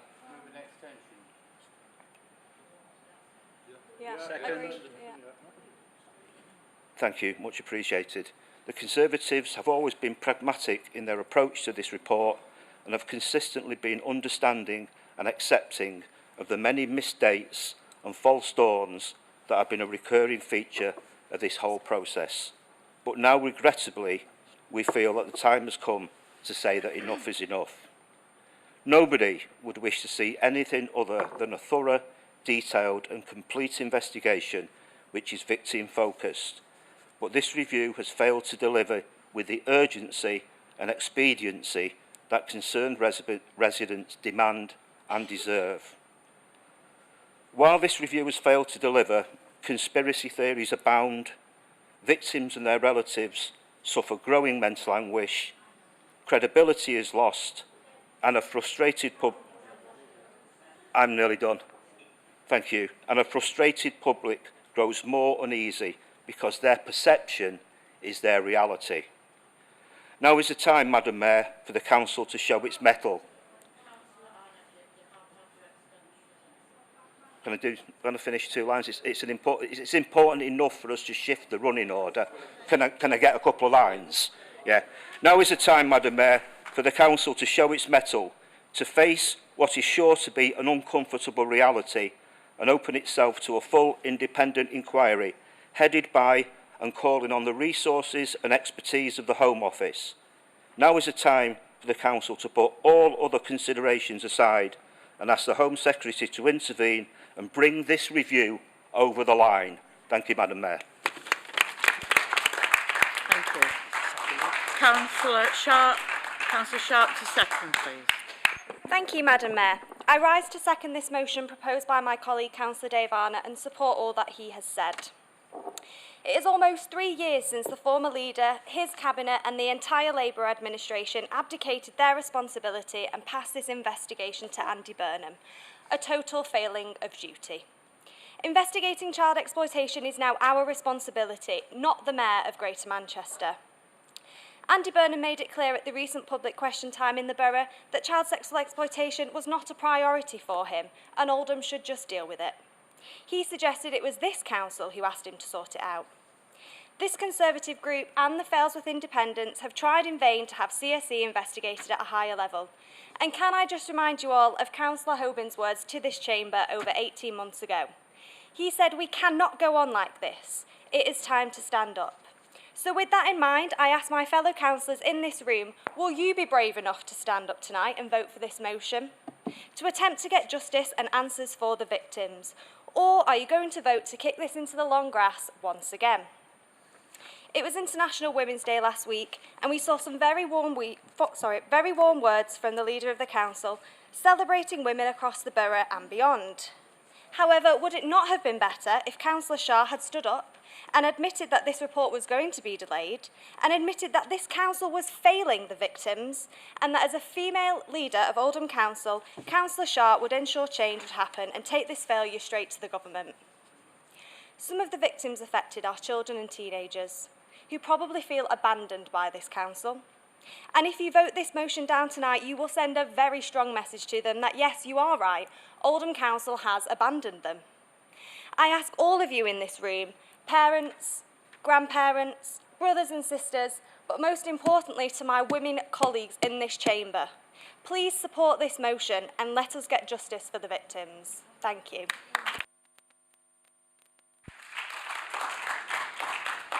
Thank you. Councillor Lancaster, you've indicated to speak. Thank you. Thank you, Madam Mayor. I would like to thank my colleagues, Councillors Arnott and Sharp, for bringing this motion forward, and my words of support for it will only be brief. The existence of child sexual exploitation in our borough has understandably been a source of great public distrust in the institutions, local government and policing, which have responsibilities to address that heinous crime. However, that degree of public distrust has only been heightened by the various missed deadlines in publishing this report, and has grown to such an extent that I fear many residents will now never again be able to place their trust in the institutions which are supposed to serve the public interest, and that is a sad and sorry situation. With Mayor Burnham now declining to offer a revised publication date, perhaps he is finally being honest that this process will be more prolonged than initially promised. However, it continues to be a painful process, and this present lack of progress provides no relief to residents of our borough. The resolutions are quite right, confidence in the Mayor has been lost, national government intervention is required, and we ought to establish whether these delays were avoidable and if decisions have been influenced by political and electoral convenience. Thank you. So very confusing. Thank you. Councillor Al-Hamdani, please. Thank you, Madam Mayor. It's quite difficult to speak on this motion, and there's a lot in it that I find quite objectionable because it's trying to make political points, and I don't think this is something where that should be the case. But I'm also going to say that there are things in this that I agree with, and it makes it very difficult. You know, in terms of the way that this investigation is going in, if you read, you're talking about what Andy Burnham is deciding about the dates, and if you read the terms of reference, it is not him that decides when this is published. It's the independent investigation themselves that do that, and I think Andy Burnham has made repeated mistakes by stating that it will get published on a date. That was never his responsibility, and he's got it wrong in doing that. So he is not without blame. I've not spoken to Andy Burnham about this. I haven't had the opportunity to ask him questions. People that have, who are independent charities, I have spoken to them, and they have reported to me to say that they do not believe that he is trying to delay this, and they have spoken on the record about Newsom and Ridgeway, and saying that they believe that they should be given the time to carry out the investigations, because that is the most important thing, that this is investigated properly and that actions are carried out. In terms of the actions stated in this motion, the first one is trying to blame Andy Burnham, and that is not what I've been told by people who are independent, so I have a problem with that. In terms of whether the Home Office could support the investigation, now you've just talked about it taking over, and that is not what the motion says. If the Home Office could provide support to make sure that this investigation happens more quickly, in a better fashion, then we should ask them to do that. And for that reason, I think what is in the motion, not what was just said, is accurate. And then to ask whether the delays could have been avoided. Now, it does seem, after the repeated delays, that the process has not either people didn't know what the process was, or they failed to take account of what they had to do, and they have misled people, and people have had to go through they've had to relive the most traumatic experiences of anyone's lives to do this. And then they're having to relive that again and again as it gets delayed and again. And so if there were failings, and I'm not saying they are political failings, but if there were failings of any kind, I think it is fair enough that we ask if that happened. And I really hope that the answer is no. And from what I've heard from other people, I believe the answer is no, but I don't know. I've not been in those rooms. I've not been able to ask those questions. So I would like to ask that you... It's going to be difficult because of the way the motion is written. It does seek to score points, and I'm sure that there are many members of this chamber who do not agree with some of what is in this motion. But on the principle of, can we ask the Home Office for any support that would help? I think we should. And on the principle of, have there been any delays, I think asking that question is fair. And hopefully we can do that, and the answer will be no. And in time, the investigation will come out, and the people that have gone through this will see that what is being done in their names and for them is hopefully the right thing. If you saw Newsom and Ridgway's report into Operation Augusta, sorry, thank you, it's traumatic reading, but it tells what the police did wrong. It tells what local government did wrong. It tells of the failings. The people who are doing this report are not people who pull punches, and they are the experts in this. There is no one that the Home Office could put forward who would be better. And I asked the independent investigation into child sex abuse to investigate, and they said no. So it's not like the Home Office has had the opportunity and they have turned it down. So they're not going, I don't expect them to turn around and do it. But if they are prepared to offer any support that they can to this investigation, I am happy to ask them and happy to accept that. Thank you. Thank you. We will have to go to rights reply now because we did agree. Do you want to speak? The leader put her hand up first. Yeah. Councillor Shaw. Thank you, Madam Mayor. I will start by clearly stating that no elected member should seek to derail or seek political gain from what has always been and remains an independent investigation into historic child sexual exploitation. We all share a desire for the review to publish its report.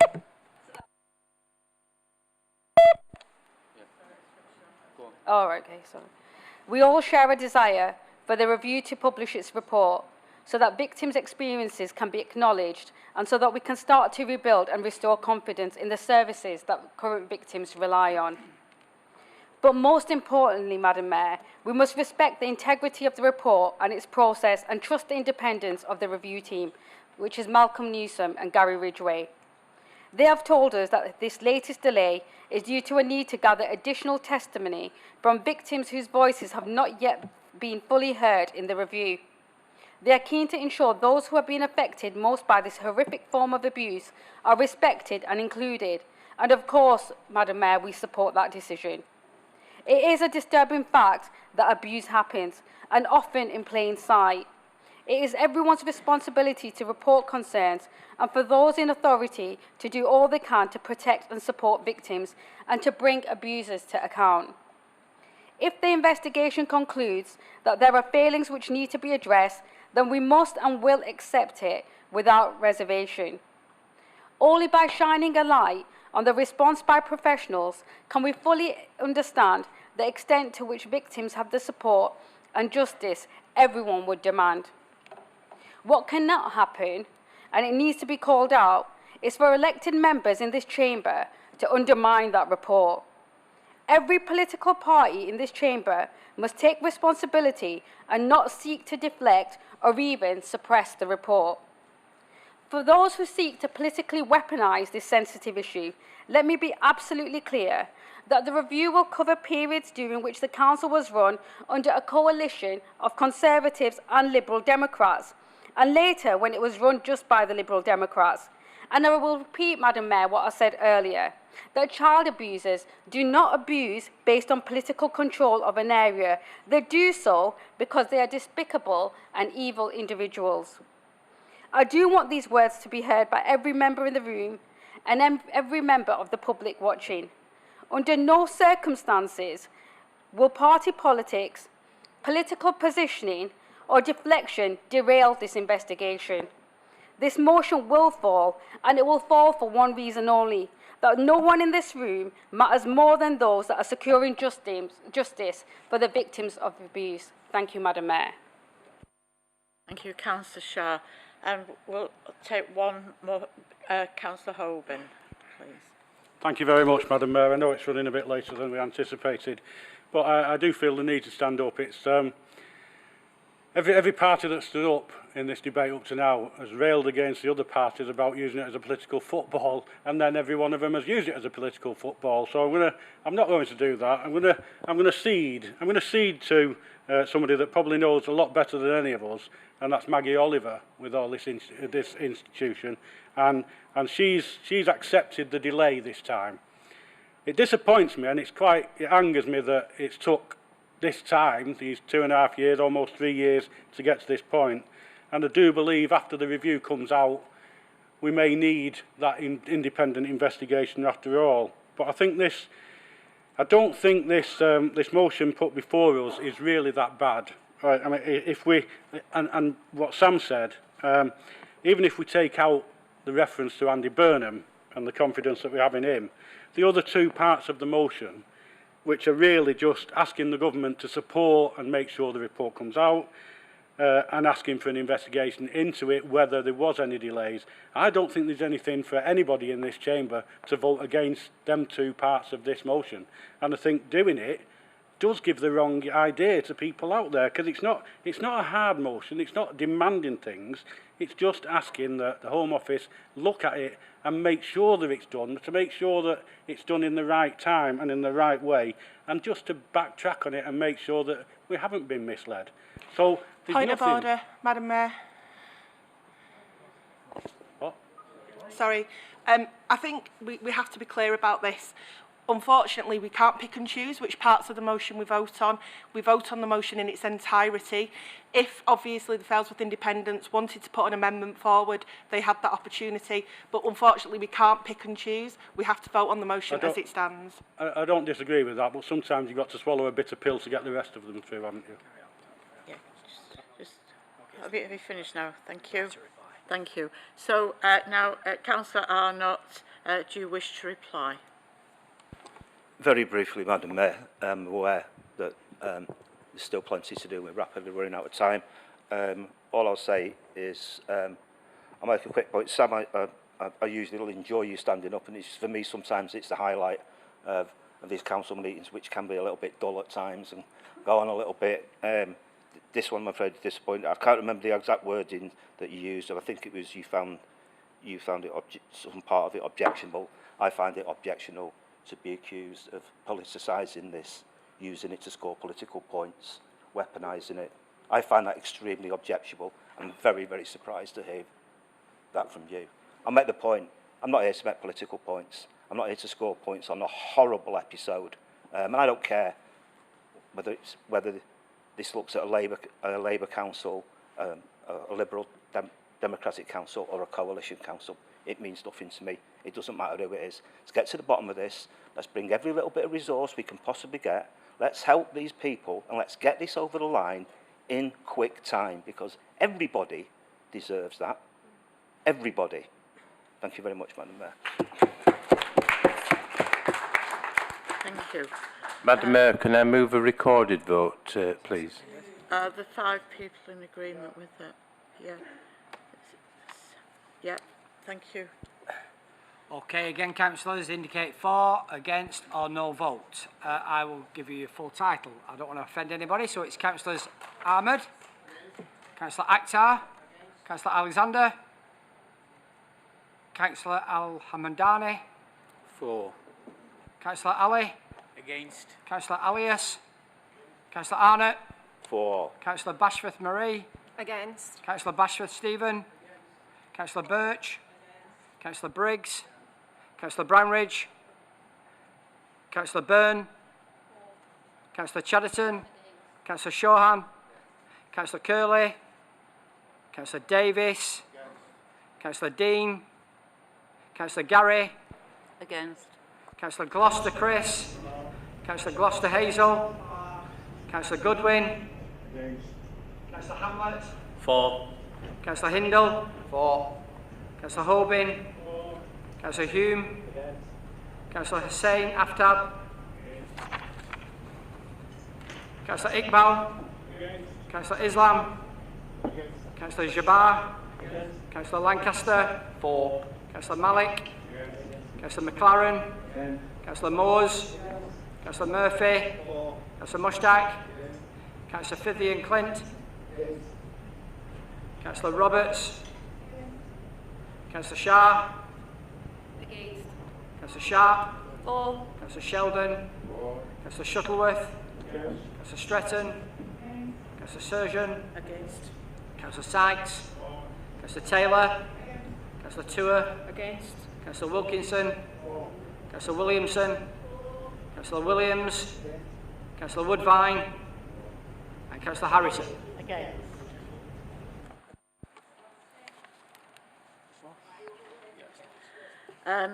The motion is lost. So we go back to the order of business. We take, yep. So we take motion 4 now. So, did that? Motion 2. Right, got it. Thank you. Motion 2, I call on Councillor Hazel Gloucester to move and Councillor Al-Hamdani to second the motion. Councillor Hazel Gloucester, please. Thank you, Madam Mayor. So we'll deal with something a little bit lighter, I think, now. Unfortunately not. Fly tipping, what can I say? I do think that for once I'm in the room with people of the same mindset on this subject. We all know how much devastation fly tipping causes, together with the costs of cleaning up and trying to prevent it from happening again with remedial measures. Also, having just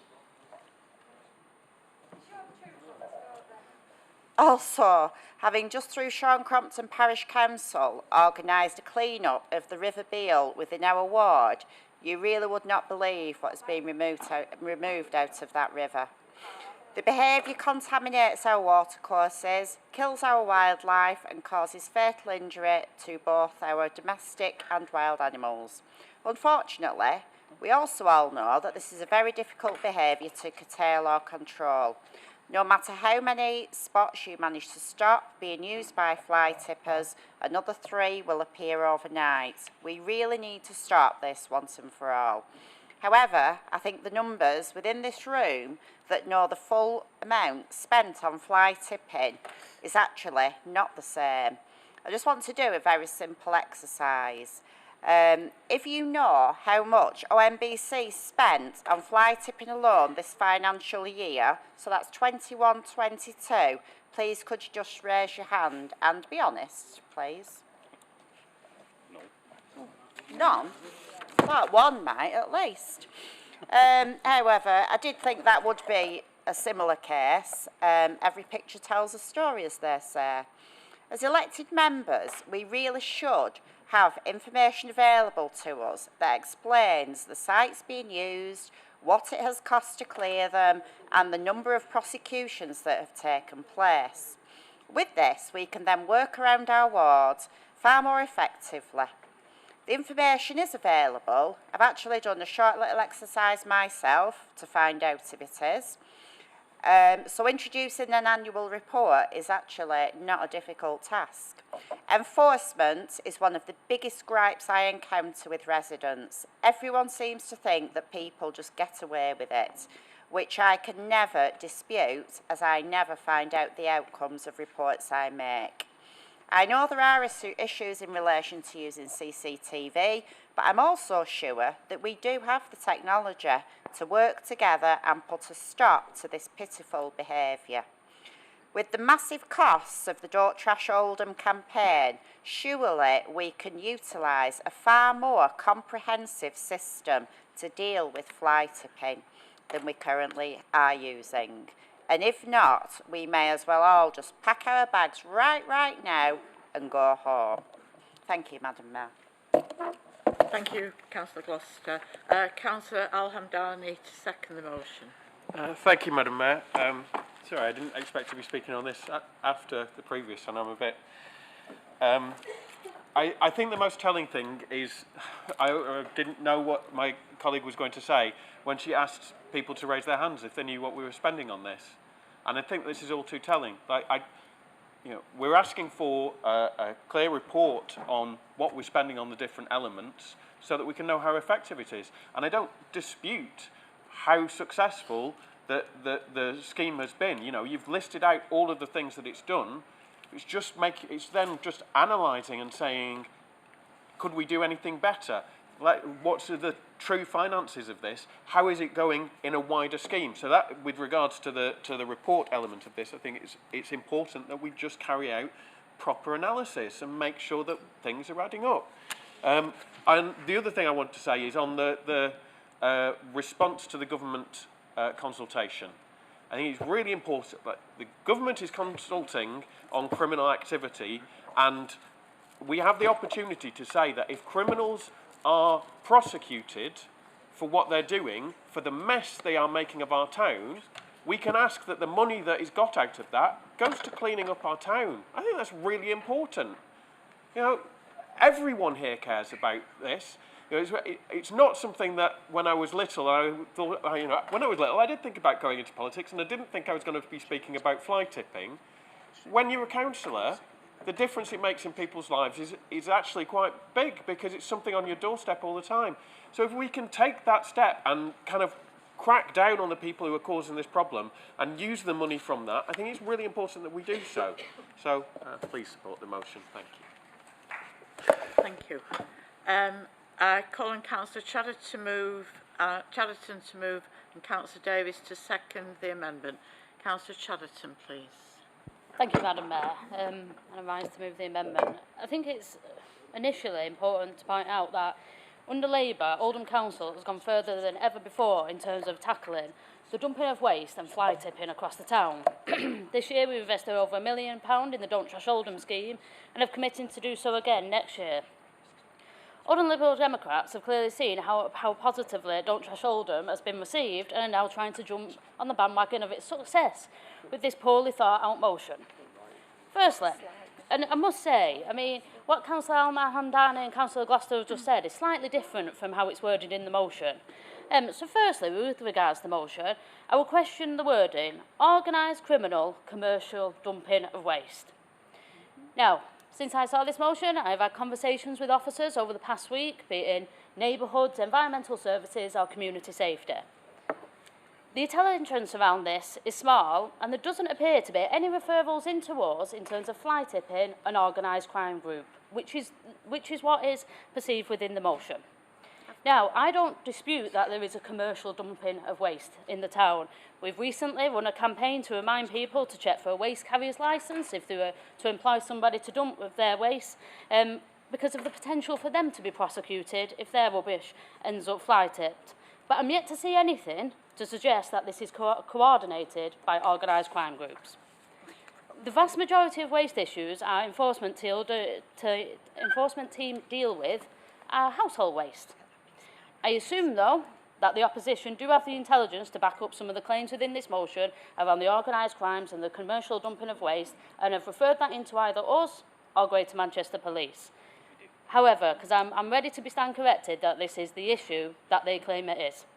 However, as you'll see from the amendment, what I am proposing to do is that we should write to Greater Manchester Police to ask what their intelligence is on this, and if it is an issue and we can do something to support them, then we need to get together and work to stamp that out across Oldham. Now, we know that the overwhelming majority of people in Oldham dispose of their waste correctly and are supporters of what we are trying to do to make Oldham cleaner, but we do know that Oldhamers do want to live in a cleaner Oldham. There's a lot of work to be done, but, as Councillor Handani said, I referenced their budget the other week. In 6 months, we've taken huge strides as a council in terms of cleaning up the town. We've done 9 wards, we're on our 10th and 11th wards at the minute, over 290 alleyways, 1,700 streets, and over 150 tonnes of waste taken off the streets. And then on top of this, we've also handed out 301 fines and prosecuted 18 people for environmental crimes, the 3rd highest in Greater Manchester. We've also knocked on over 18,000 doors and spoken to over 400 businesses, and in 6 months we have assisted 111 community clean-ups.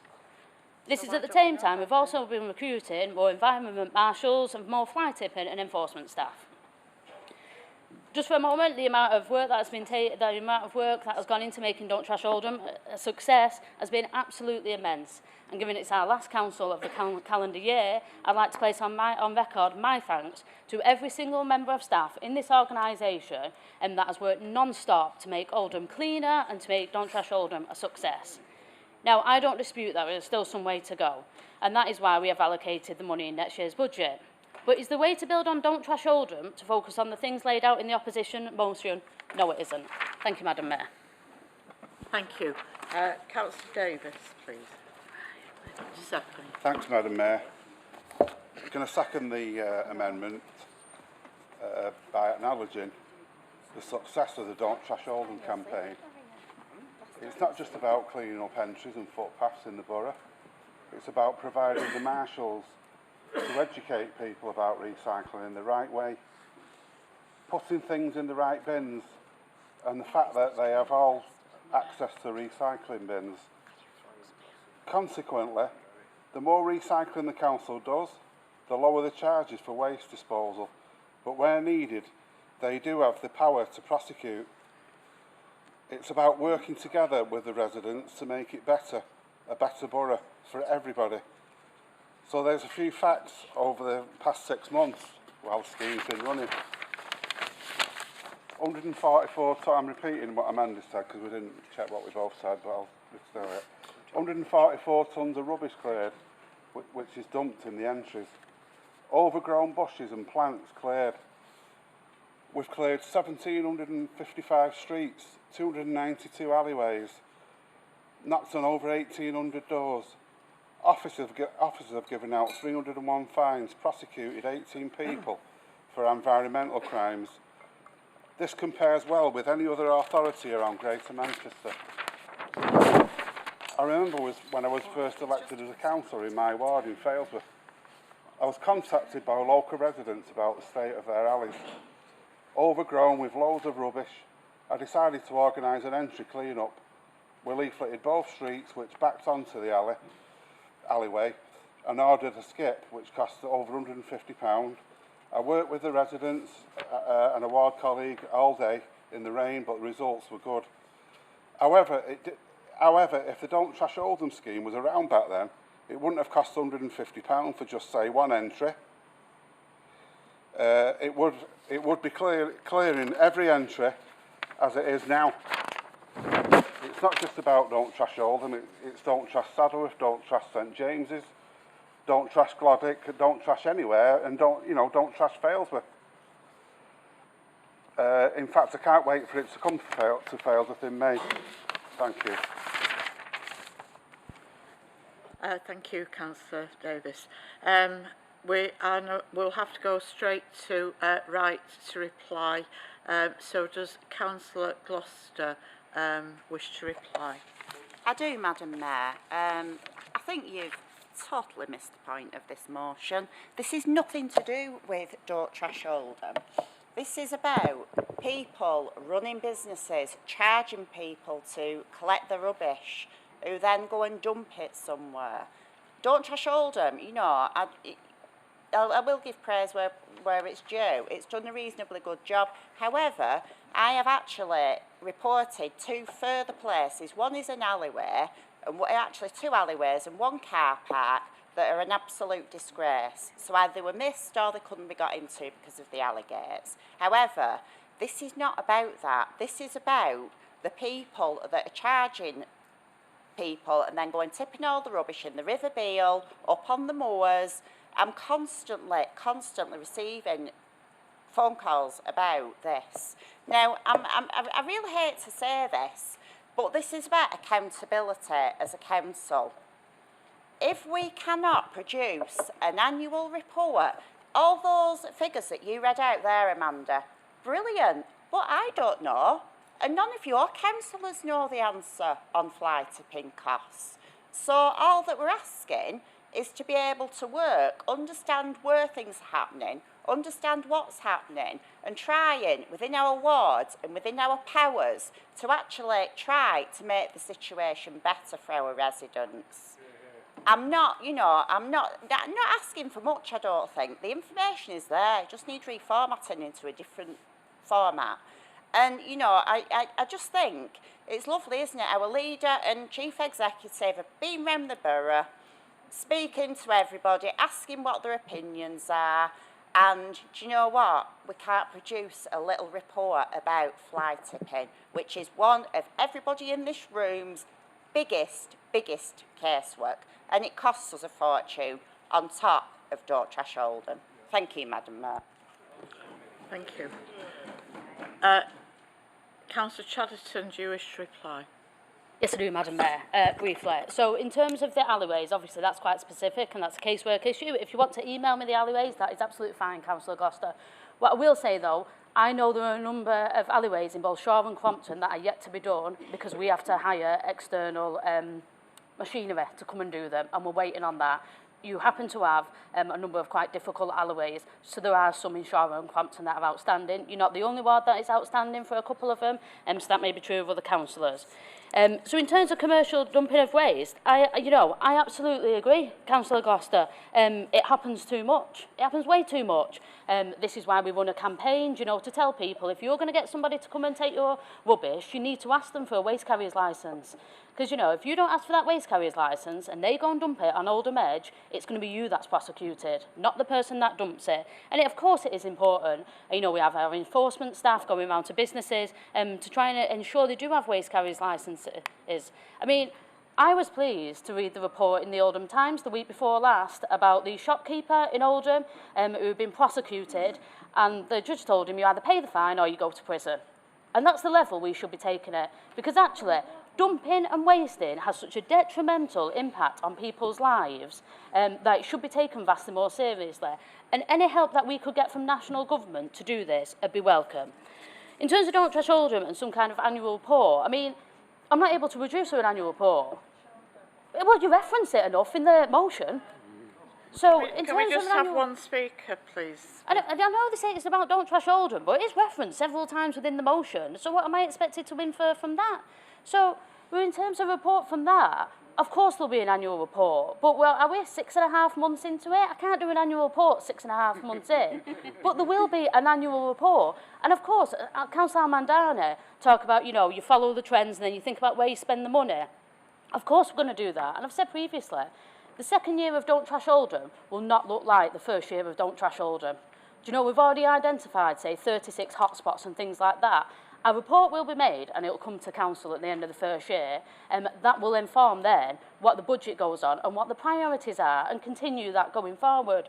If including fly tipping, Councillor Gloucester, of course including fly tipping, that is fine. And if that has been a gap previously, then I accept that's been a gap. I've only had it since May, and obviously Don't Trash Oldham is my primary focus, but there will be a report that comes to council that we can all debate. Thank you, Madam Mayor. Well done. Thank you. So does council agree the amendment? Those in favour?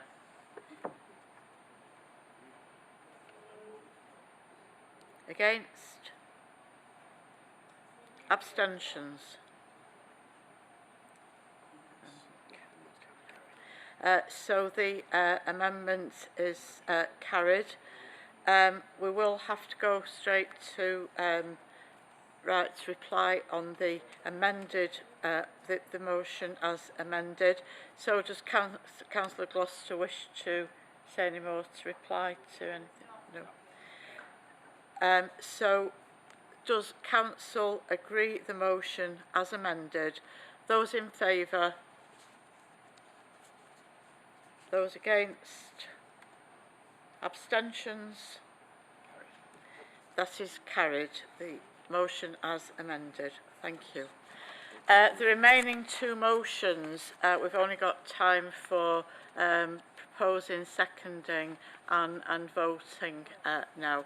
So we go back to the first motion, which is Councillor Lancaster to move and Councillor Woodbine to second. So it's just simply proposing and seconding. Okay. Was my mic on? So Councillor Lancaster to move. Thank you, Madam Mayor. Am I right to understand I don't have time to speak to the motion? In which case I will move the motion. No, sorry. Thank you. Councillor Woodbine.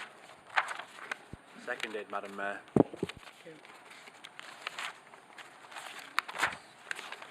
the long motion. So there isn't time to speak, so we go... Sorry, we've got an amendment to this one. Gosh, I lost my place. Page.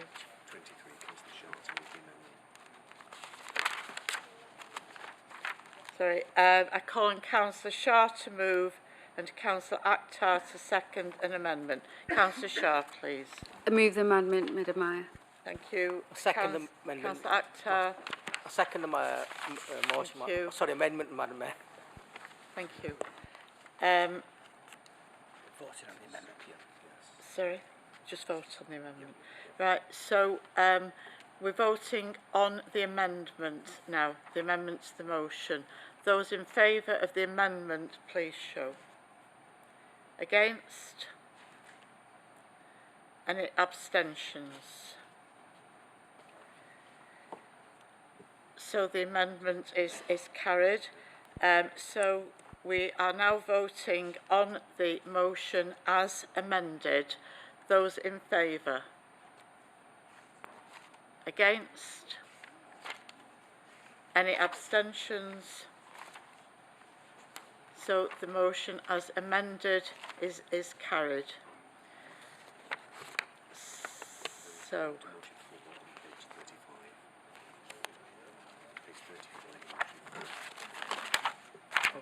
yeah.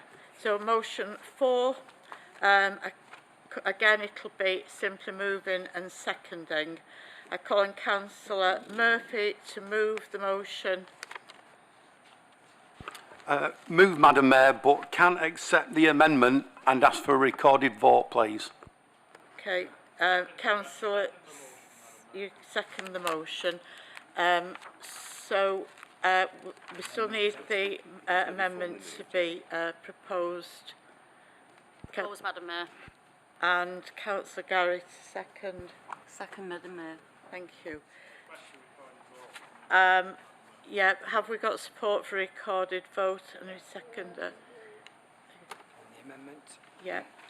So we're now voting, it's a recorded vote on the amendment. Okay, councillors, on the amendment, Councillors Ahmed, Councillor Akhtar, Councillor Alexander, Councillor Al-Hamdani. Against. Councillor Ali. For. Councillor Alias. Councillor Arnott. Against. Councillor Bashforth Marie. For. Councillor Bashforth Stephen. Councillor Birch. Councillor Briggs. Councillor Brownridge. Councillor Byrne. Councillor Chatterton. Councillor Shawhan. Councillor Curley. Councillor Davis. Councillor Dean. Councillor Gary. For. Councillor Gloucester Chris. Councillor Gloucester Hazel. Councillor Goodwin. Councillor Hamlet. Against. Councillor Hindle. Councillor Holbin. Councillor Hume. Councillor Hussain. Aftab. Councillor Iqbal. Councillor Islam. Councillor Jabbar. Councillor Lancaster. Against. Councillor Malik. Councillor McLaren. Councillor Moores. Councillor Murphy. Councillor Mushtaq. Councillor Fithian Clint. Councillor Roberts. Councillor Shah. Councillor Sharp. Councillor Sheldon. Councillor Shuttleworth. Councillor Stretton. Councillor Surjan. Councillor Sykes. Councillor Taylor. Councillor Tour. Councillor Wilkinson. Councillor Williamson. Councillor Williams. Councillor Woodvine. Against. Councillor Harrison. For. So the amendment is carried. So now we're voting on the amended, the motion as amended. So all those in favour of the amended motion, those for, against, any abstentions? The motion is carried. Thank you. So, as you'll see by the clock up there, we've already just passed the guillotine. So does council agree an additional 15 minutes to get through the rest of the business on the agenda tonight? Could somebody propose that? Propose, Madam Mayor. Does anybody second it? Second. Thank you. Those in favour? Thank you.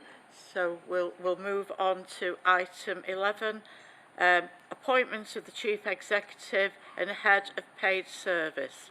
I call on Councillor Shaw to move and Councillor Sykes to second and Councillor Sheldon to support the report. Move. Councillor Shaw. Move, Madam Mayor. Councillor Sykes. Okay, thank you. And Councillor Sheldon. I'll support that, Madam Mayor. Right. We haven't got time to speak. Have we got time to speak? Really not. No. Is that agreed? Yeah. So, is that report agreed? Those in favour? And anybody against? No. So that report is agreed. Item 12, Oldham's COVID response update. I call on Councillor Chon to move.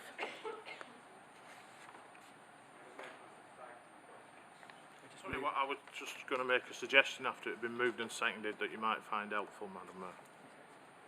Yeah. Ask it to be moved and seconded.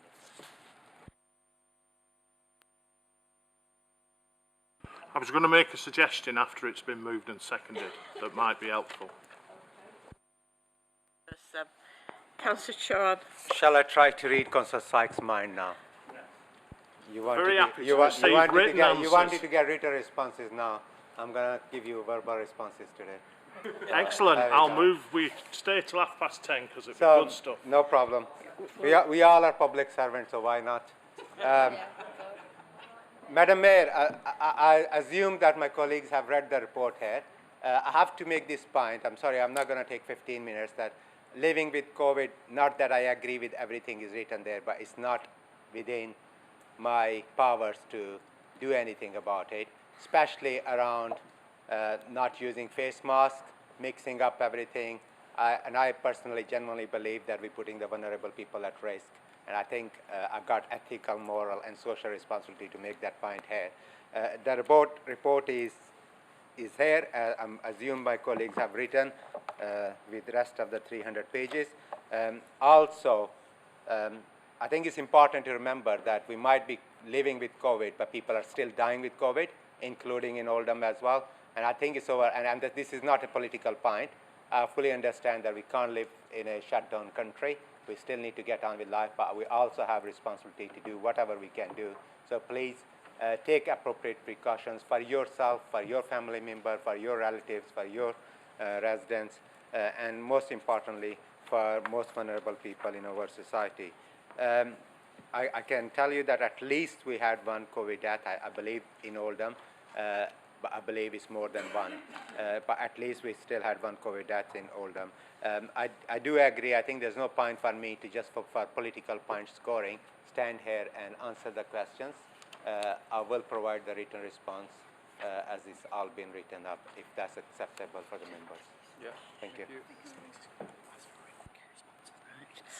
Councillor Shaw to second the report, please. Second, Madam Mayor. Thank you. Councillor Sykes, you were going to make a suggestion.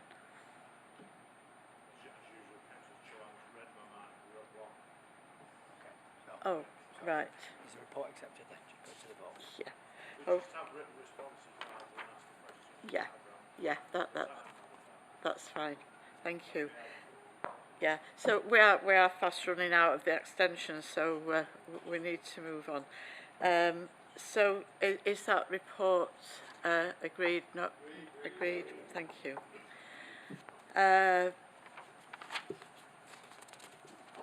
So we could pass the questions. Yeah, thank you. So item 13, update on actions from council. I call on Councillor Shaw to move and Councillor Sykes to second the report with an amended Appendix 1 as circulated. Does anybody wish to speak on that? No. So Councillor Shah to move. Move, Madam Mayor. I'm trying to get us home. Councillor Sykes seconded, thank you. So does Council agree the recommendations as detailed within the report? Item 14, annual reports. I call on Councillor Shah to move and Councillor Sykes to second the report. Madam Mayor. Councillor Shah. I'll make the point. Yeah. I'd like to move, but I'd also like to just put on record that Councillor Yasmin Tour did hand in her annual report on time. So it was February the 2022, but for some reason it's not been printed. So can we make sure that's amended and reflected going forward?